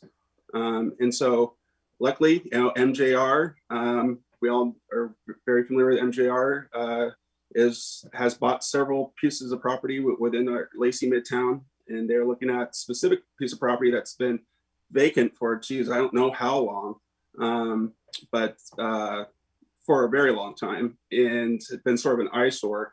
And they bought that property, and they're gonna look to redevelop it and also put a 151 unit apartment building on it. And then down below, there's gonna be plans for like a tap house, and it's a really cool project that they're proposing. And so this was really just kind of an update to this committee about the program. And here we are seeing sort of this policy sort of pay off for the first time after it being available within this district for quite a while. And so the project, it looks amazing too. MJR does great work, and this looks like it's going to fit really well within Lacey Midtown, and it's going to be another just great place to go to within our city. So look forward to the next steps for them to hopefully continue along with that project. So then the last thing we heard was just some workforce considerations from the city manager. He talked, needing to make some adjustments, including a position with the utility building, the community and economic development, and potentially public works. And so, do you have any updates about that, Scott? Where are we at on that? So we have recruited for the utility counter position. So that is underway. And we're also working on a management level position with community and economic development. I know, I'm sure Rick would really appreciate that. And that is my report. Next up is the Land Use Committee. Thank you, Mr. Mayor, and thank you. You just gave my report essentially, because our main item was on this same multifamily tax exemption thing. We met on the 27th, and rather than bore everybody with what the mayor just said, I'll just say that the other report that we received was on the Hawks Prairie Business District zoning text amendments, which we just dealt with as a council tonight. So short and sweet. Yep. Utilities Committee.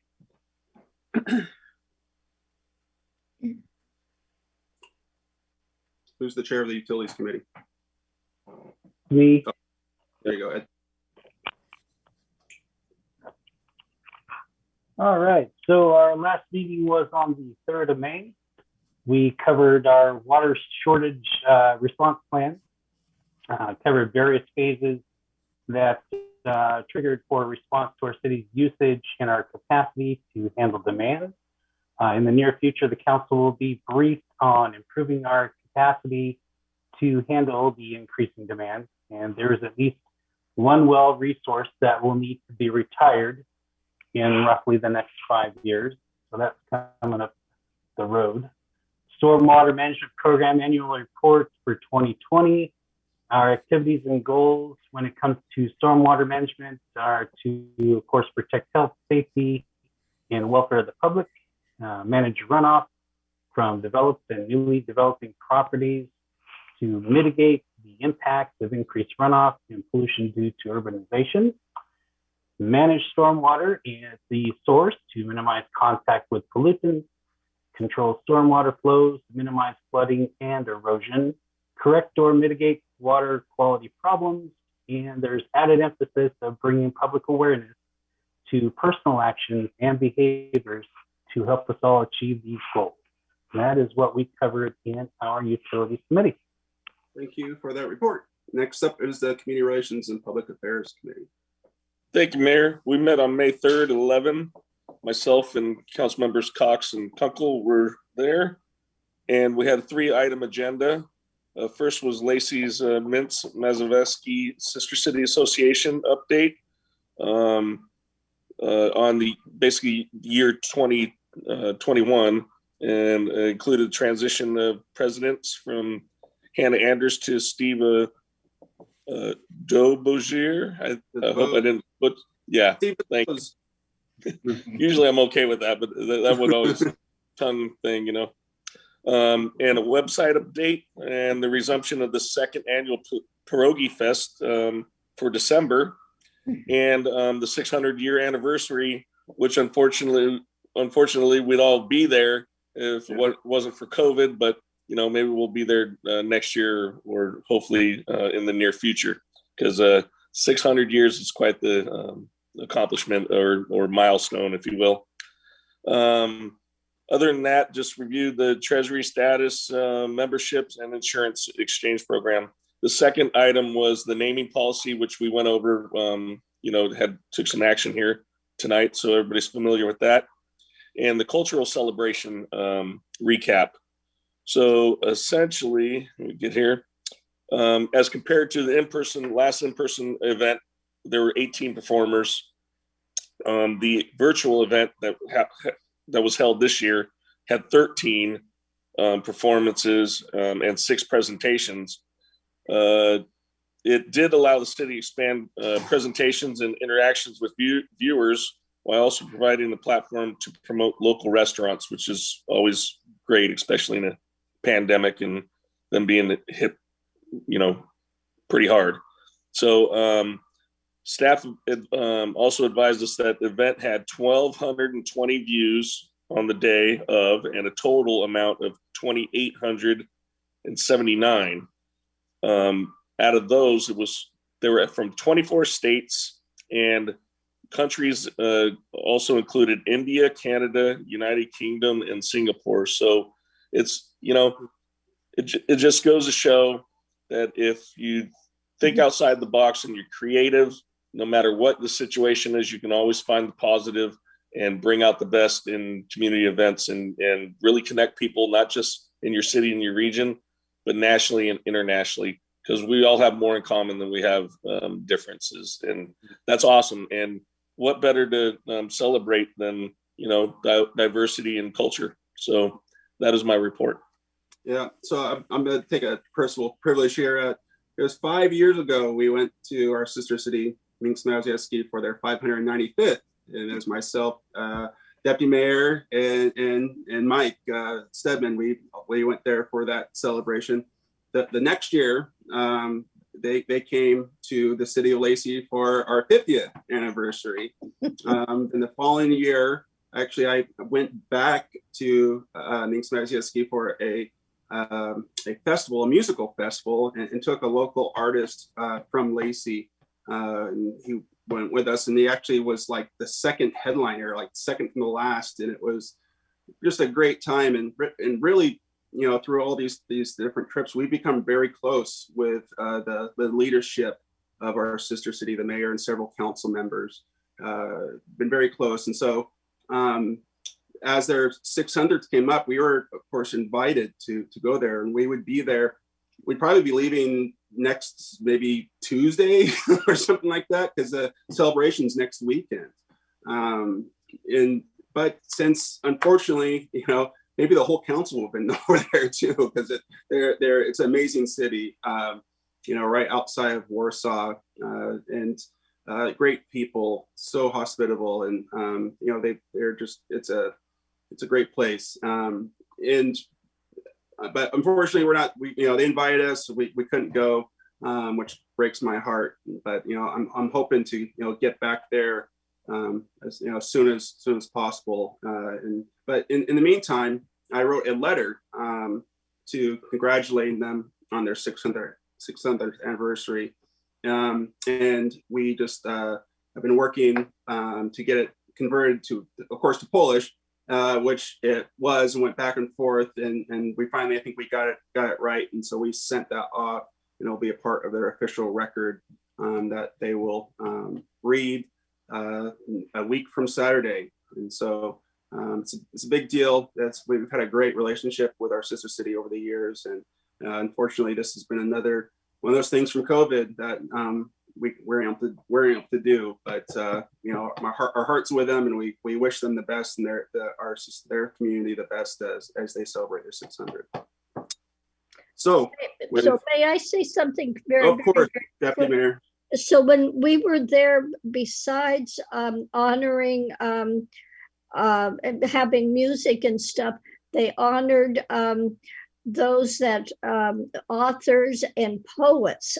We actually got to see them actually award this one of their poets there, and he read something and stuff. And I thought how wonderful that they expand the, you know, culture and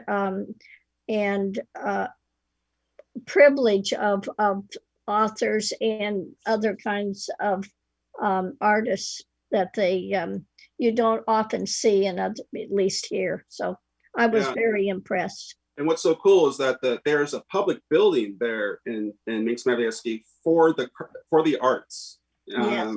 And we were there just right after it got opened, and it was a big deal that they were, you know, and people from all over Poland, you know, came to this opening, and it was an arts building. And it was so great. It was so cool to be there. It was really neat. Yeah. Mike? Forgot what I was going to say. I know. Malcolm, Ed, Lenny, Carolyn, if you get a chance to go, please do. These are wonderful people. You'll have a great time. And when they come to visit, be a part of it. I'm telling you, something you won't want to miss. Yeah, they're amazing people, and it's so amazing because we become friends, right? And so we've talked quite often, and they deal with the exact same thing in their city that we deal in our city. It's amazing how similar, you know, it's the same things no matter where you're at, you know, seems like in the world, the same things that they're, you know, trying to deal with, the same things that we're trying to deal with. So it's amazing. And there's some business opportunities that's come about through this as well. So it's been a really cool relationship. Okay, well, let's go on to the next one, Transportation Committee.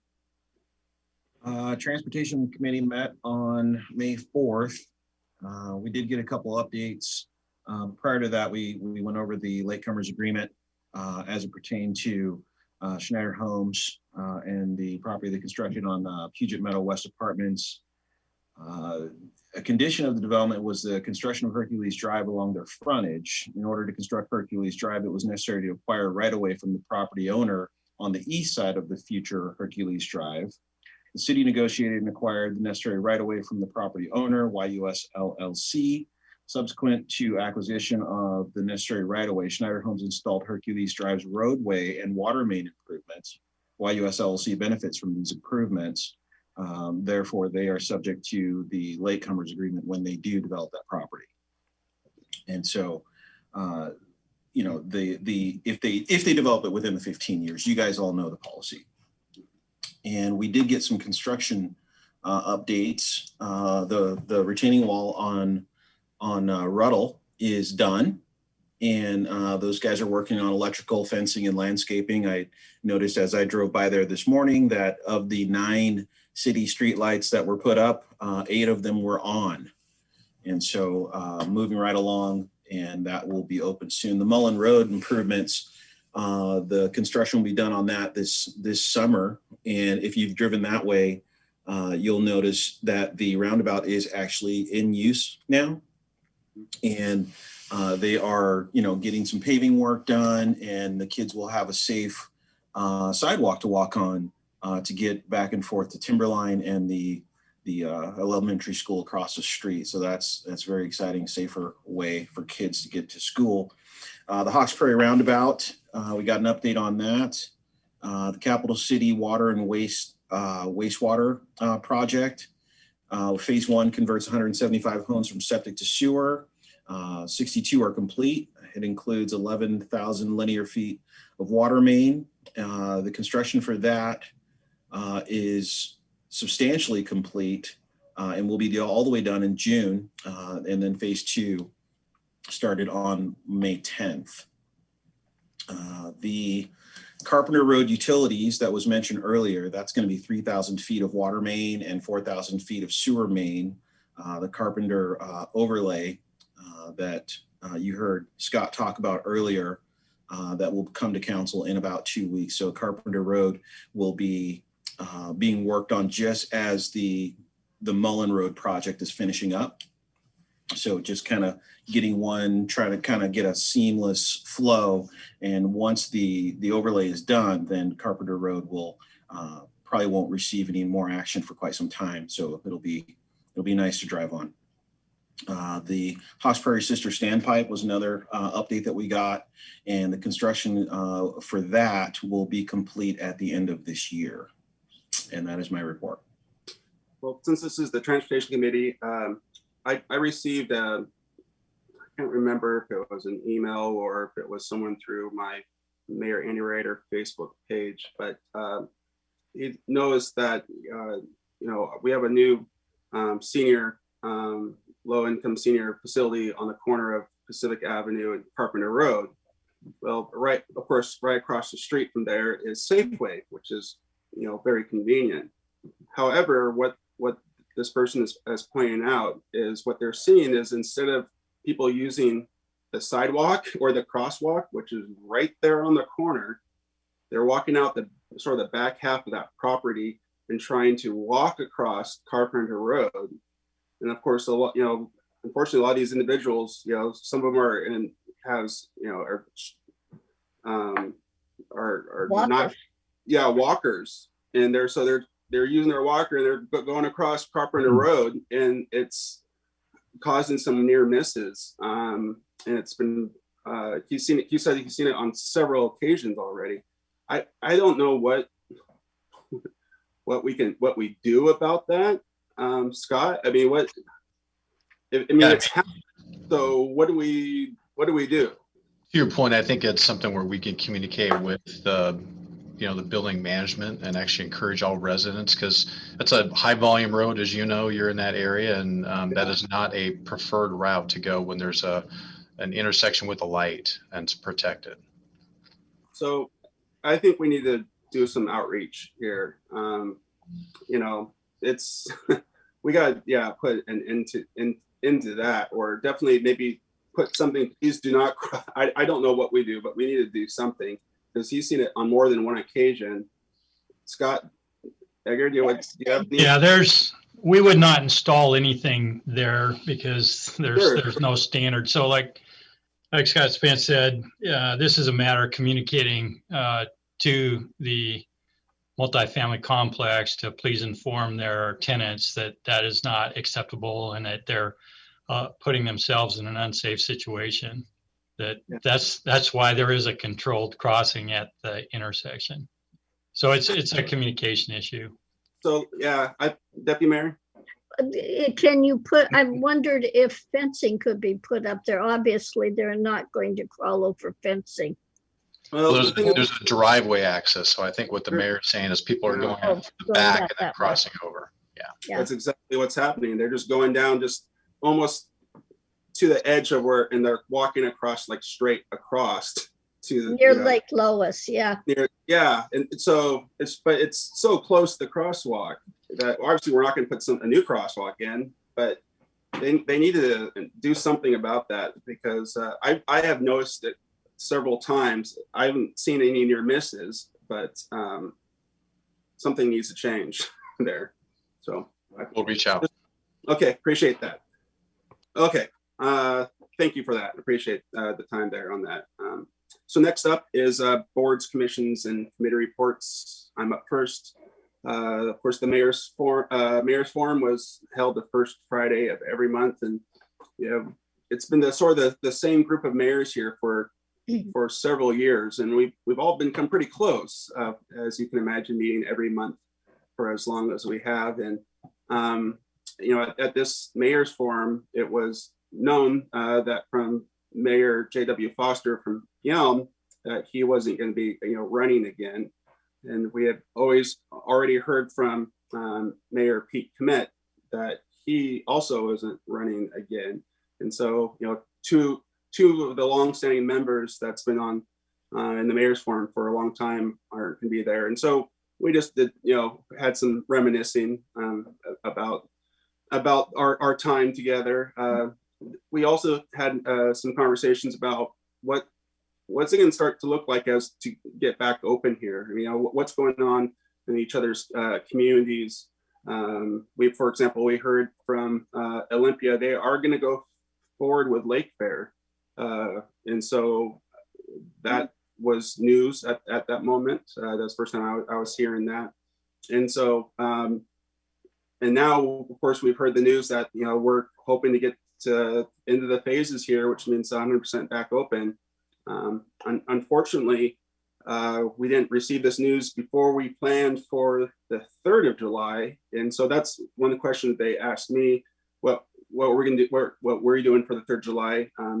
Pete was talking about in Tumwater, of course, they have their big 4th of July parade every year. They are going to be doing a version of that where it's not going to be the full parade route where people are out. Although now it might change, who knows, in this, because now the things has even changed since we met the 1st of the month. But they're expecting something a hybrid.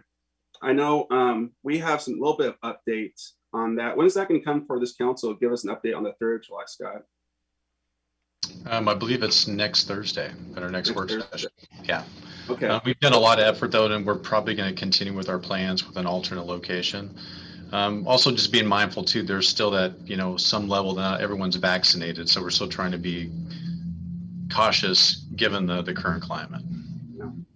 So obviously things are moving quick, even from the first Friday of the month to here, a couple weeks later, things have changed quite a bit. So anyway, we talked a little about what's going on in each other's community, and that's the mayor's forum. The Transportation Policy Board met on Wednesday, May 12th, bright and early at 7 a.m. A couple items on our agenda. The first sort of major change is we had a bylaws update. So the Transportation Policy Board right now has a chair and a vice chair. We've had some discussions about adding a second vice chair to really sort of, add to some of that leadership team. On the Transportation Policy Board side, there's a lot that is going on constantly behind the scenes on agenda setting, and there's so many things that go on. And so right now, it will be nice to have a third person a part of that mix. And so we talked about that, and those bylaws have come before us for a change. And so we'll, starting next meeting, have nominations for a second vice chair. We finally got an update from the state, from the state legislative session. This was something that is always on our agenda all year long, but it's usually the last thing on our agenda. And so we never get to it because our meetings always go long. And so I requested this be, early on the agenda, and we got an update of this. A lot of different things that have happened in this legislative session. And I know some of those things are also going to be, we're going to discuss in more detail with this council. I'm not sure, is that next Thursday too, Scott? It is. So next Thursday, we can go into some of the changes that I think definitely affect us as a city that we need to have a conversation about. Then we also got a buildable lands update. This is an ongoing work that the Thurston Regional Planning Council does about, of course, really showing where the future growth is going to be in Thurston County, and where the land's available, and are we going to meet our growth targets based off our buildable lands. And once again, it's something that I think this council is very well aware of. The majority of the buildable lands that's going to support the majority of the growth of Thurston County happens to be in Lacey's urban growth area. So that's pretty significant, and that has not changed. We've known that for quite a long time, and that sort of continues to be the case. And then the last thing that we talked about was the State Capitol Campus Transportation Demand Management, which is really mobile or teleworking for the State Capitol Campus. And the TRPC actually hired through a regional mobility grant, a consultant on this, Kate Lister from Global Workplace Analytics, and she gave a presentation about all the sort of the good and the challenges when it comes to telecommuting. And it was a really interesting and right now very poignant, conversation to be having about some of the things that they found out even prior to most people unfortunately having to telework through this pandemic. And so it was really good information to have. It was enlightening, and there's some really great things in there. So we've seen some really good things come out of it, especially when it comes to our current workforce and productivity, which is something that we all really the private sector definitely cares about, is productivity. And we've seen actually productivity in most of the cases increase during this time, which is not something that was something we've always been worried about. Like what is going to happen if you don't go to an office? Will that employee be as productive as if they went into the office? And they found that actually productivity has gone up in most circumstances. Of course, there's some other side effects that aren't as good that's come out of it as well. But it was a really interesting report, and I think it was definitely very timely for sure. So anyway, that is my report. Next up is the deputy mayor. So JASCOM has not met. We're due for a retreat coming up. However, the lot board met May, excuse me, I'm behind, 12th in the evening, and our work session talked about a few things. One is the Juneteenth new holiday. We also had an update on the biological process. Our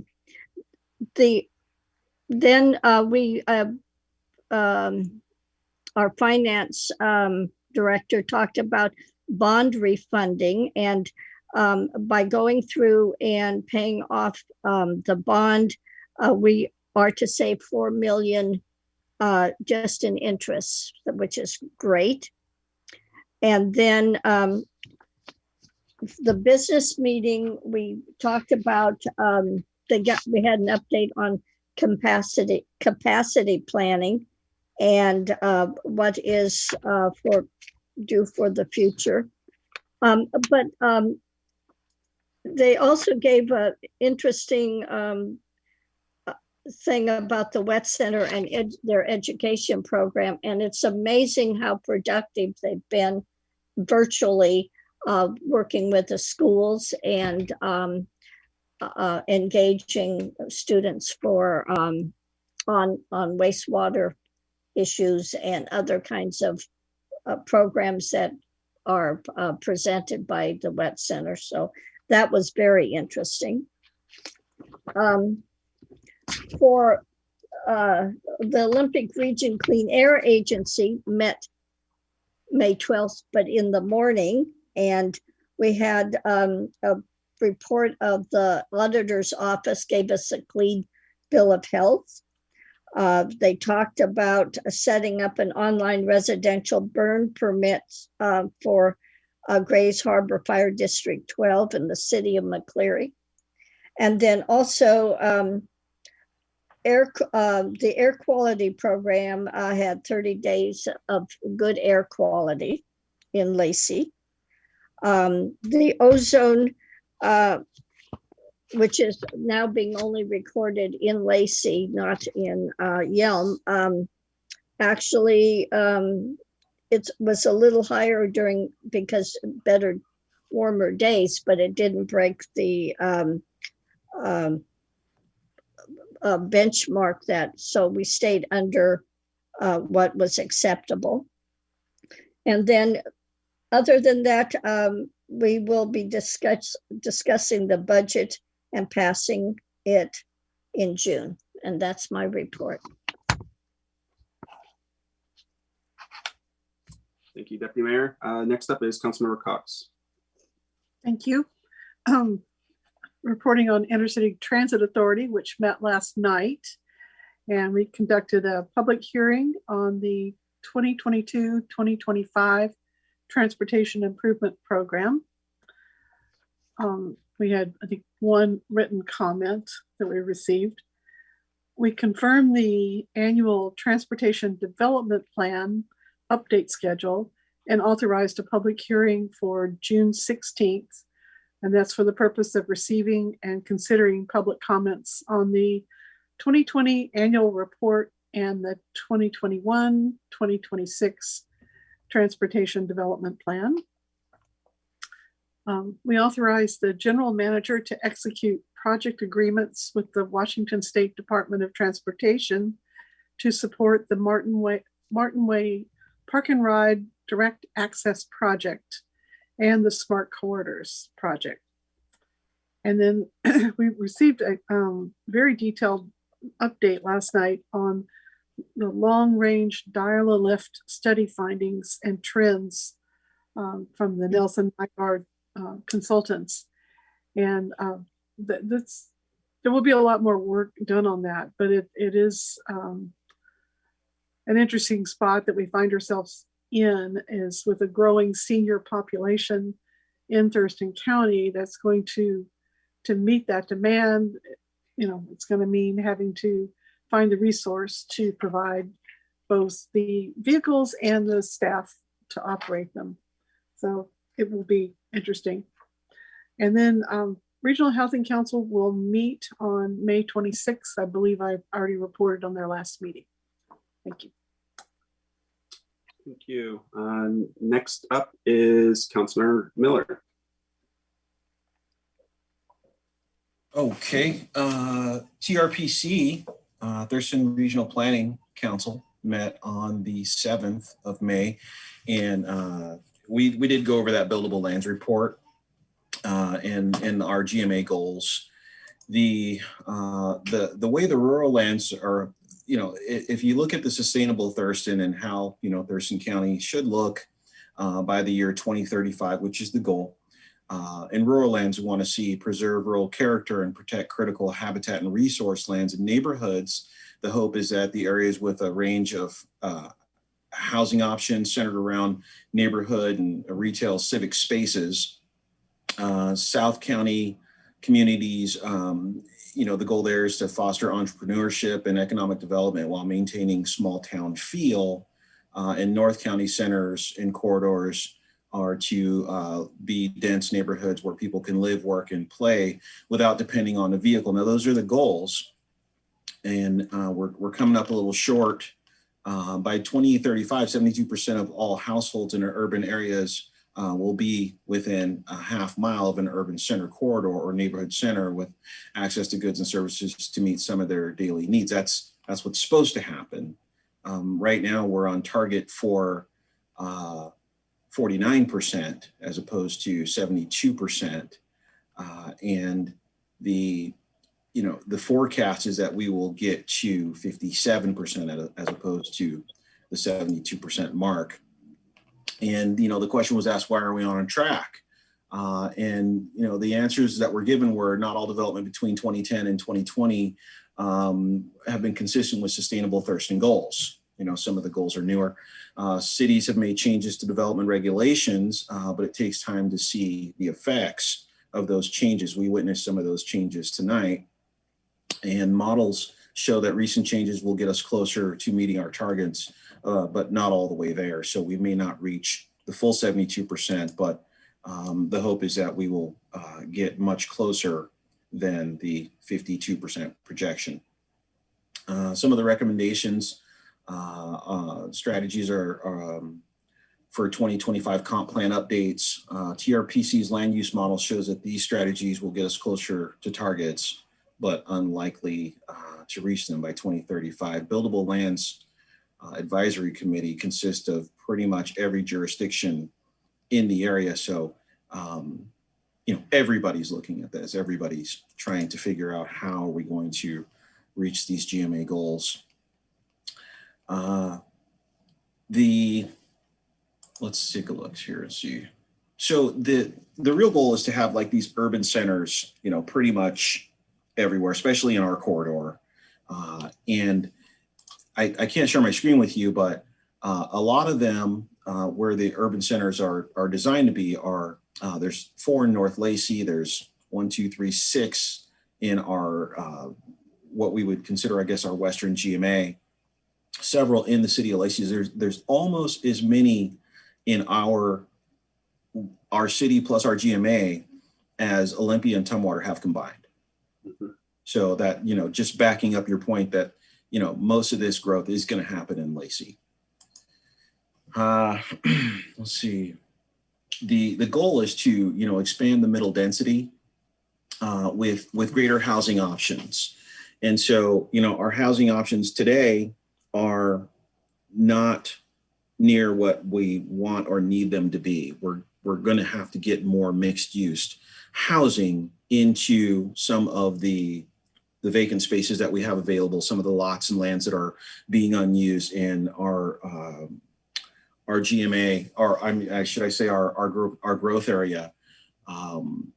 As you saw earlier tonight, Ryan and his team and Rick are working on making sure that we get some of our density goals, a lot of our density goals met.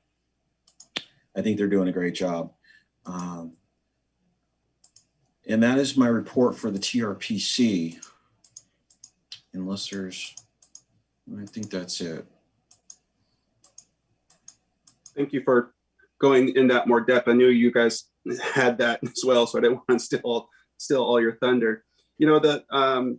It's that buildable lands report is very telling, and the fact that we are not quite on pace is pretty telling too.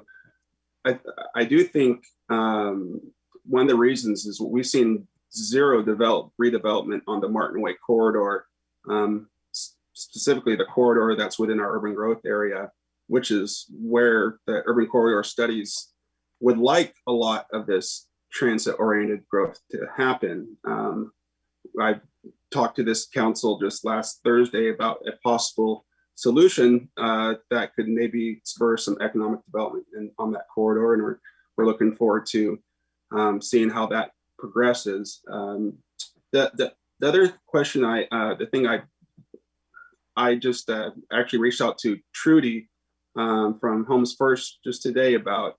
I asked her if she had a list of all the vacant homes within the city of Lacey or within the region that have been sitting vacant for, say, longer than a year. You know, so a lot of these homes are derelict homes, maybe boarded up homes that maybe the property owner just didn't want to reinvest in, but hasn't sold, or there be a whole host of reasons why these are not being occupied. I've looked around town and I see quite a few homes that look like they have been boarded up. And I look at that house and I just go, why do we not have supportive housing in that home? That it's a blight on our community. It could be redeveloped, and rehabbed, I think, and be back into productive housing stock, especially for lower income housing. It is impossible right now, and to find rentals in Lacey. I had a small ADU, right, less than 900 square feet ADU. I had an employee who'd been living in my ADU behind my office on Selma Street for 12 years. It's a little 2-bedroom ADU. He finally is moving out, and so it came available. We put it out there on social media that it was available, and had literally like 50 people within like under an hour contact us because we weren't asking very much money for it. It's an ADU. Yeah. I just heard story after stories of people just like, it is impossible to find housing, especially a 2-bedroom housing that has a washer and dryer and a little yard for under $1,000. It doesn't exist in our community. That is scary. Yeah, as you drive and you see things like vacant lots and space for enough for just a small something to go there. It's time we start thinking about how to fill some of those spaces right next to the car wash, the roundabout there, just a vacant swath of land that could be used for something. Yeah, I agree. And so it would be really great. I don't know how we figure this out, Scott. How do we find that inventory of all the houses that have been vacant for longer than a year, right? I mean, because that should be easy pickings for. Did Trudy have any a list at all? She goes, that's an amazing question, and I would love to have an answer for it, because that's what Homes First does. They take these old homes, they rehab them, they turn it into affordable housing. So right? many walked away recently from that, and they just walked away and left him. Yeah, well, and for example, there's that house that we all are aware of right down from Rodriguez Tires that been empty. And unfortunately, people broke into and was living out of it, and it became an issue when we sort of rectified that. But it's just sitting there empty. It's a perfect example of a house that should be turned over to supportive housing or low income housing. So, Scott, do you have any? Can we put into figuring out what we have available? I mean, how do you even do that? Potentially, it's not foolproof, but you could say any house that has been not having a utility for a year. Let's say they have their water shut off. That'd be one way to kind of see what that volume is. Now, there's a reason why people may do that, but that's a potential. Okay. Well, I would, in our quest to get 300 supportive housing units is what we've hopefully asked the Regional Housing Council's subcommittee.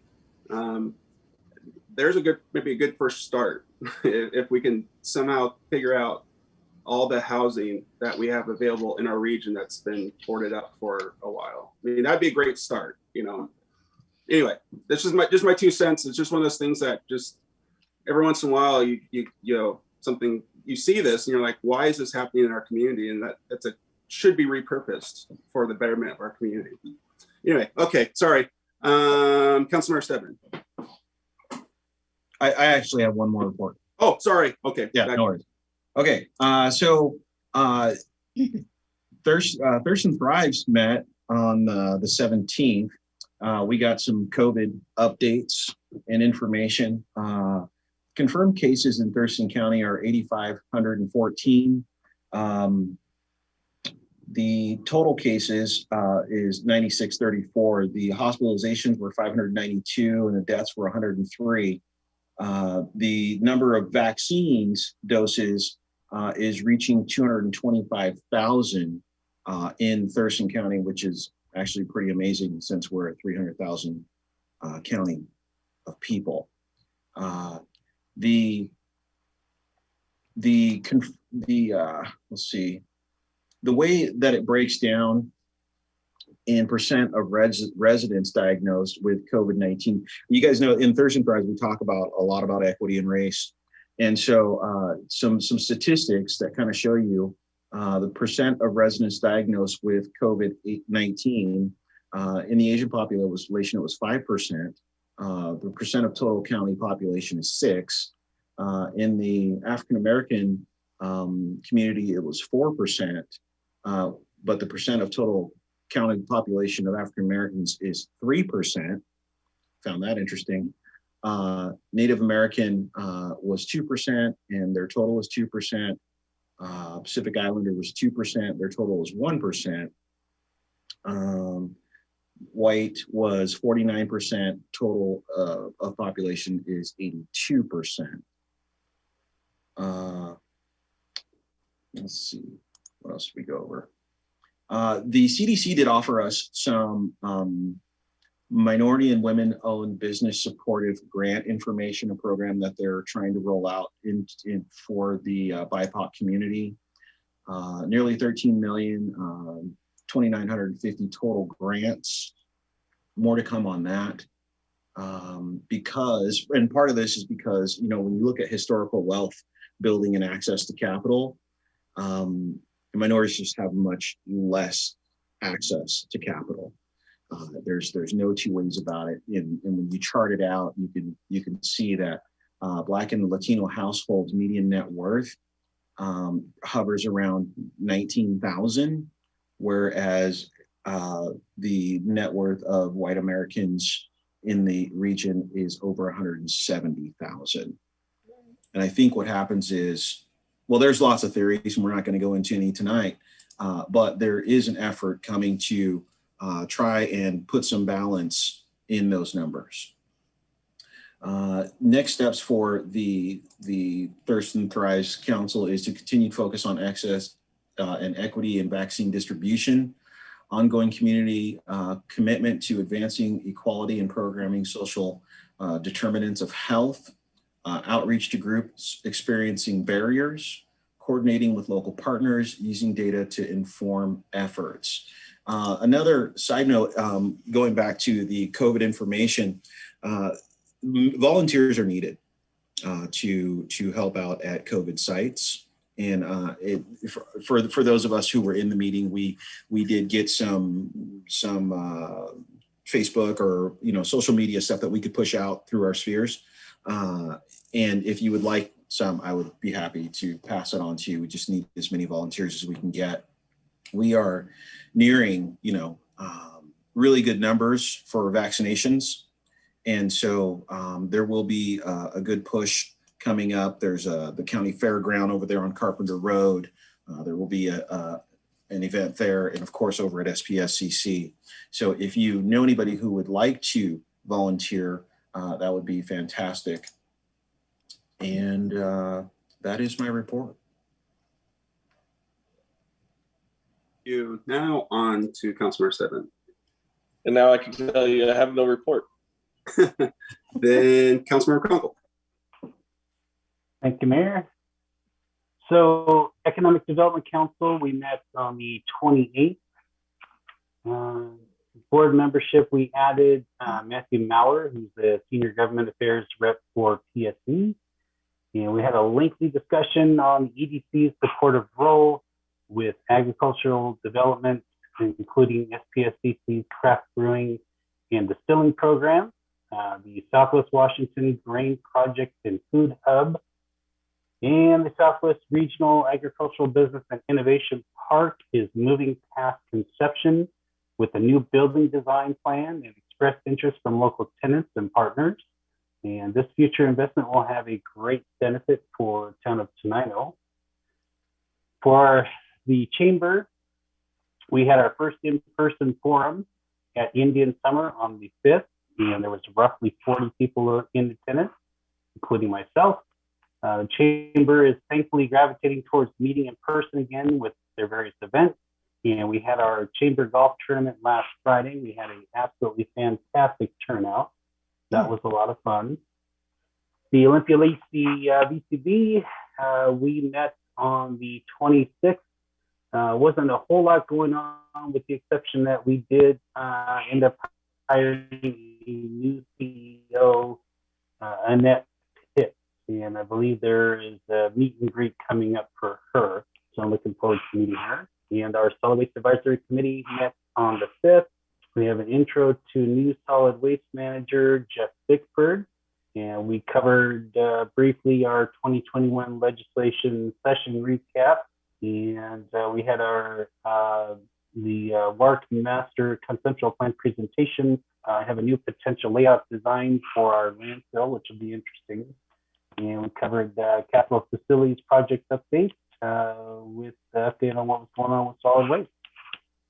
And that is my report. And with that, we have reached the end of our agenda. It seems like it's been a while since we had a city council member or city council meeting. So it's got a pretty long agenda tonight, but appreciate getting through all the actions. And so until next time, I will call this meeting adjourned. And as always, keep it classy, Lacey. See ya.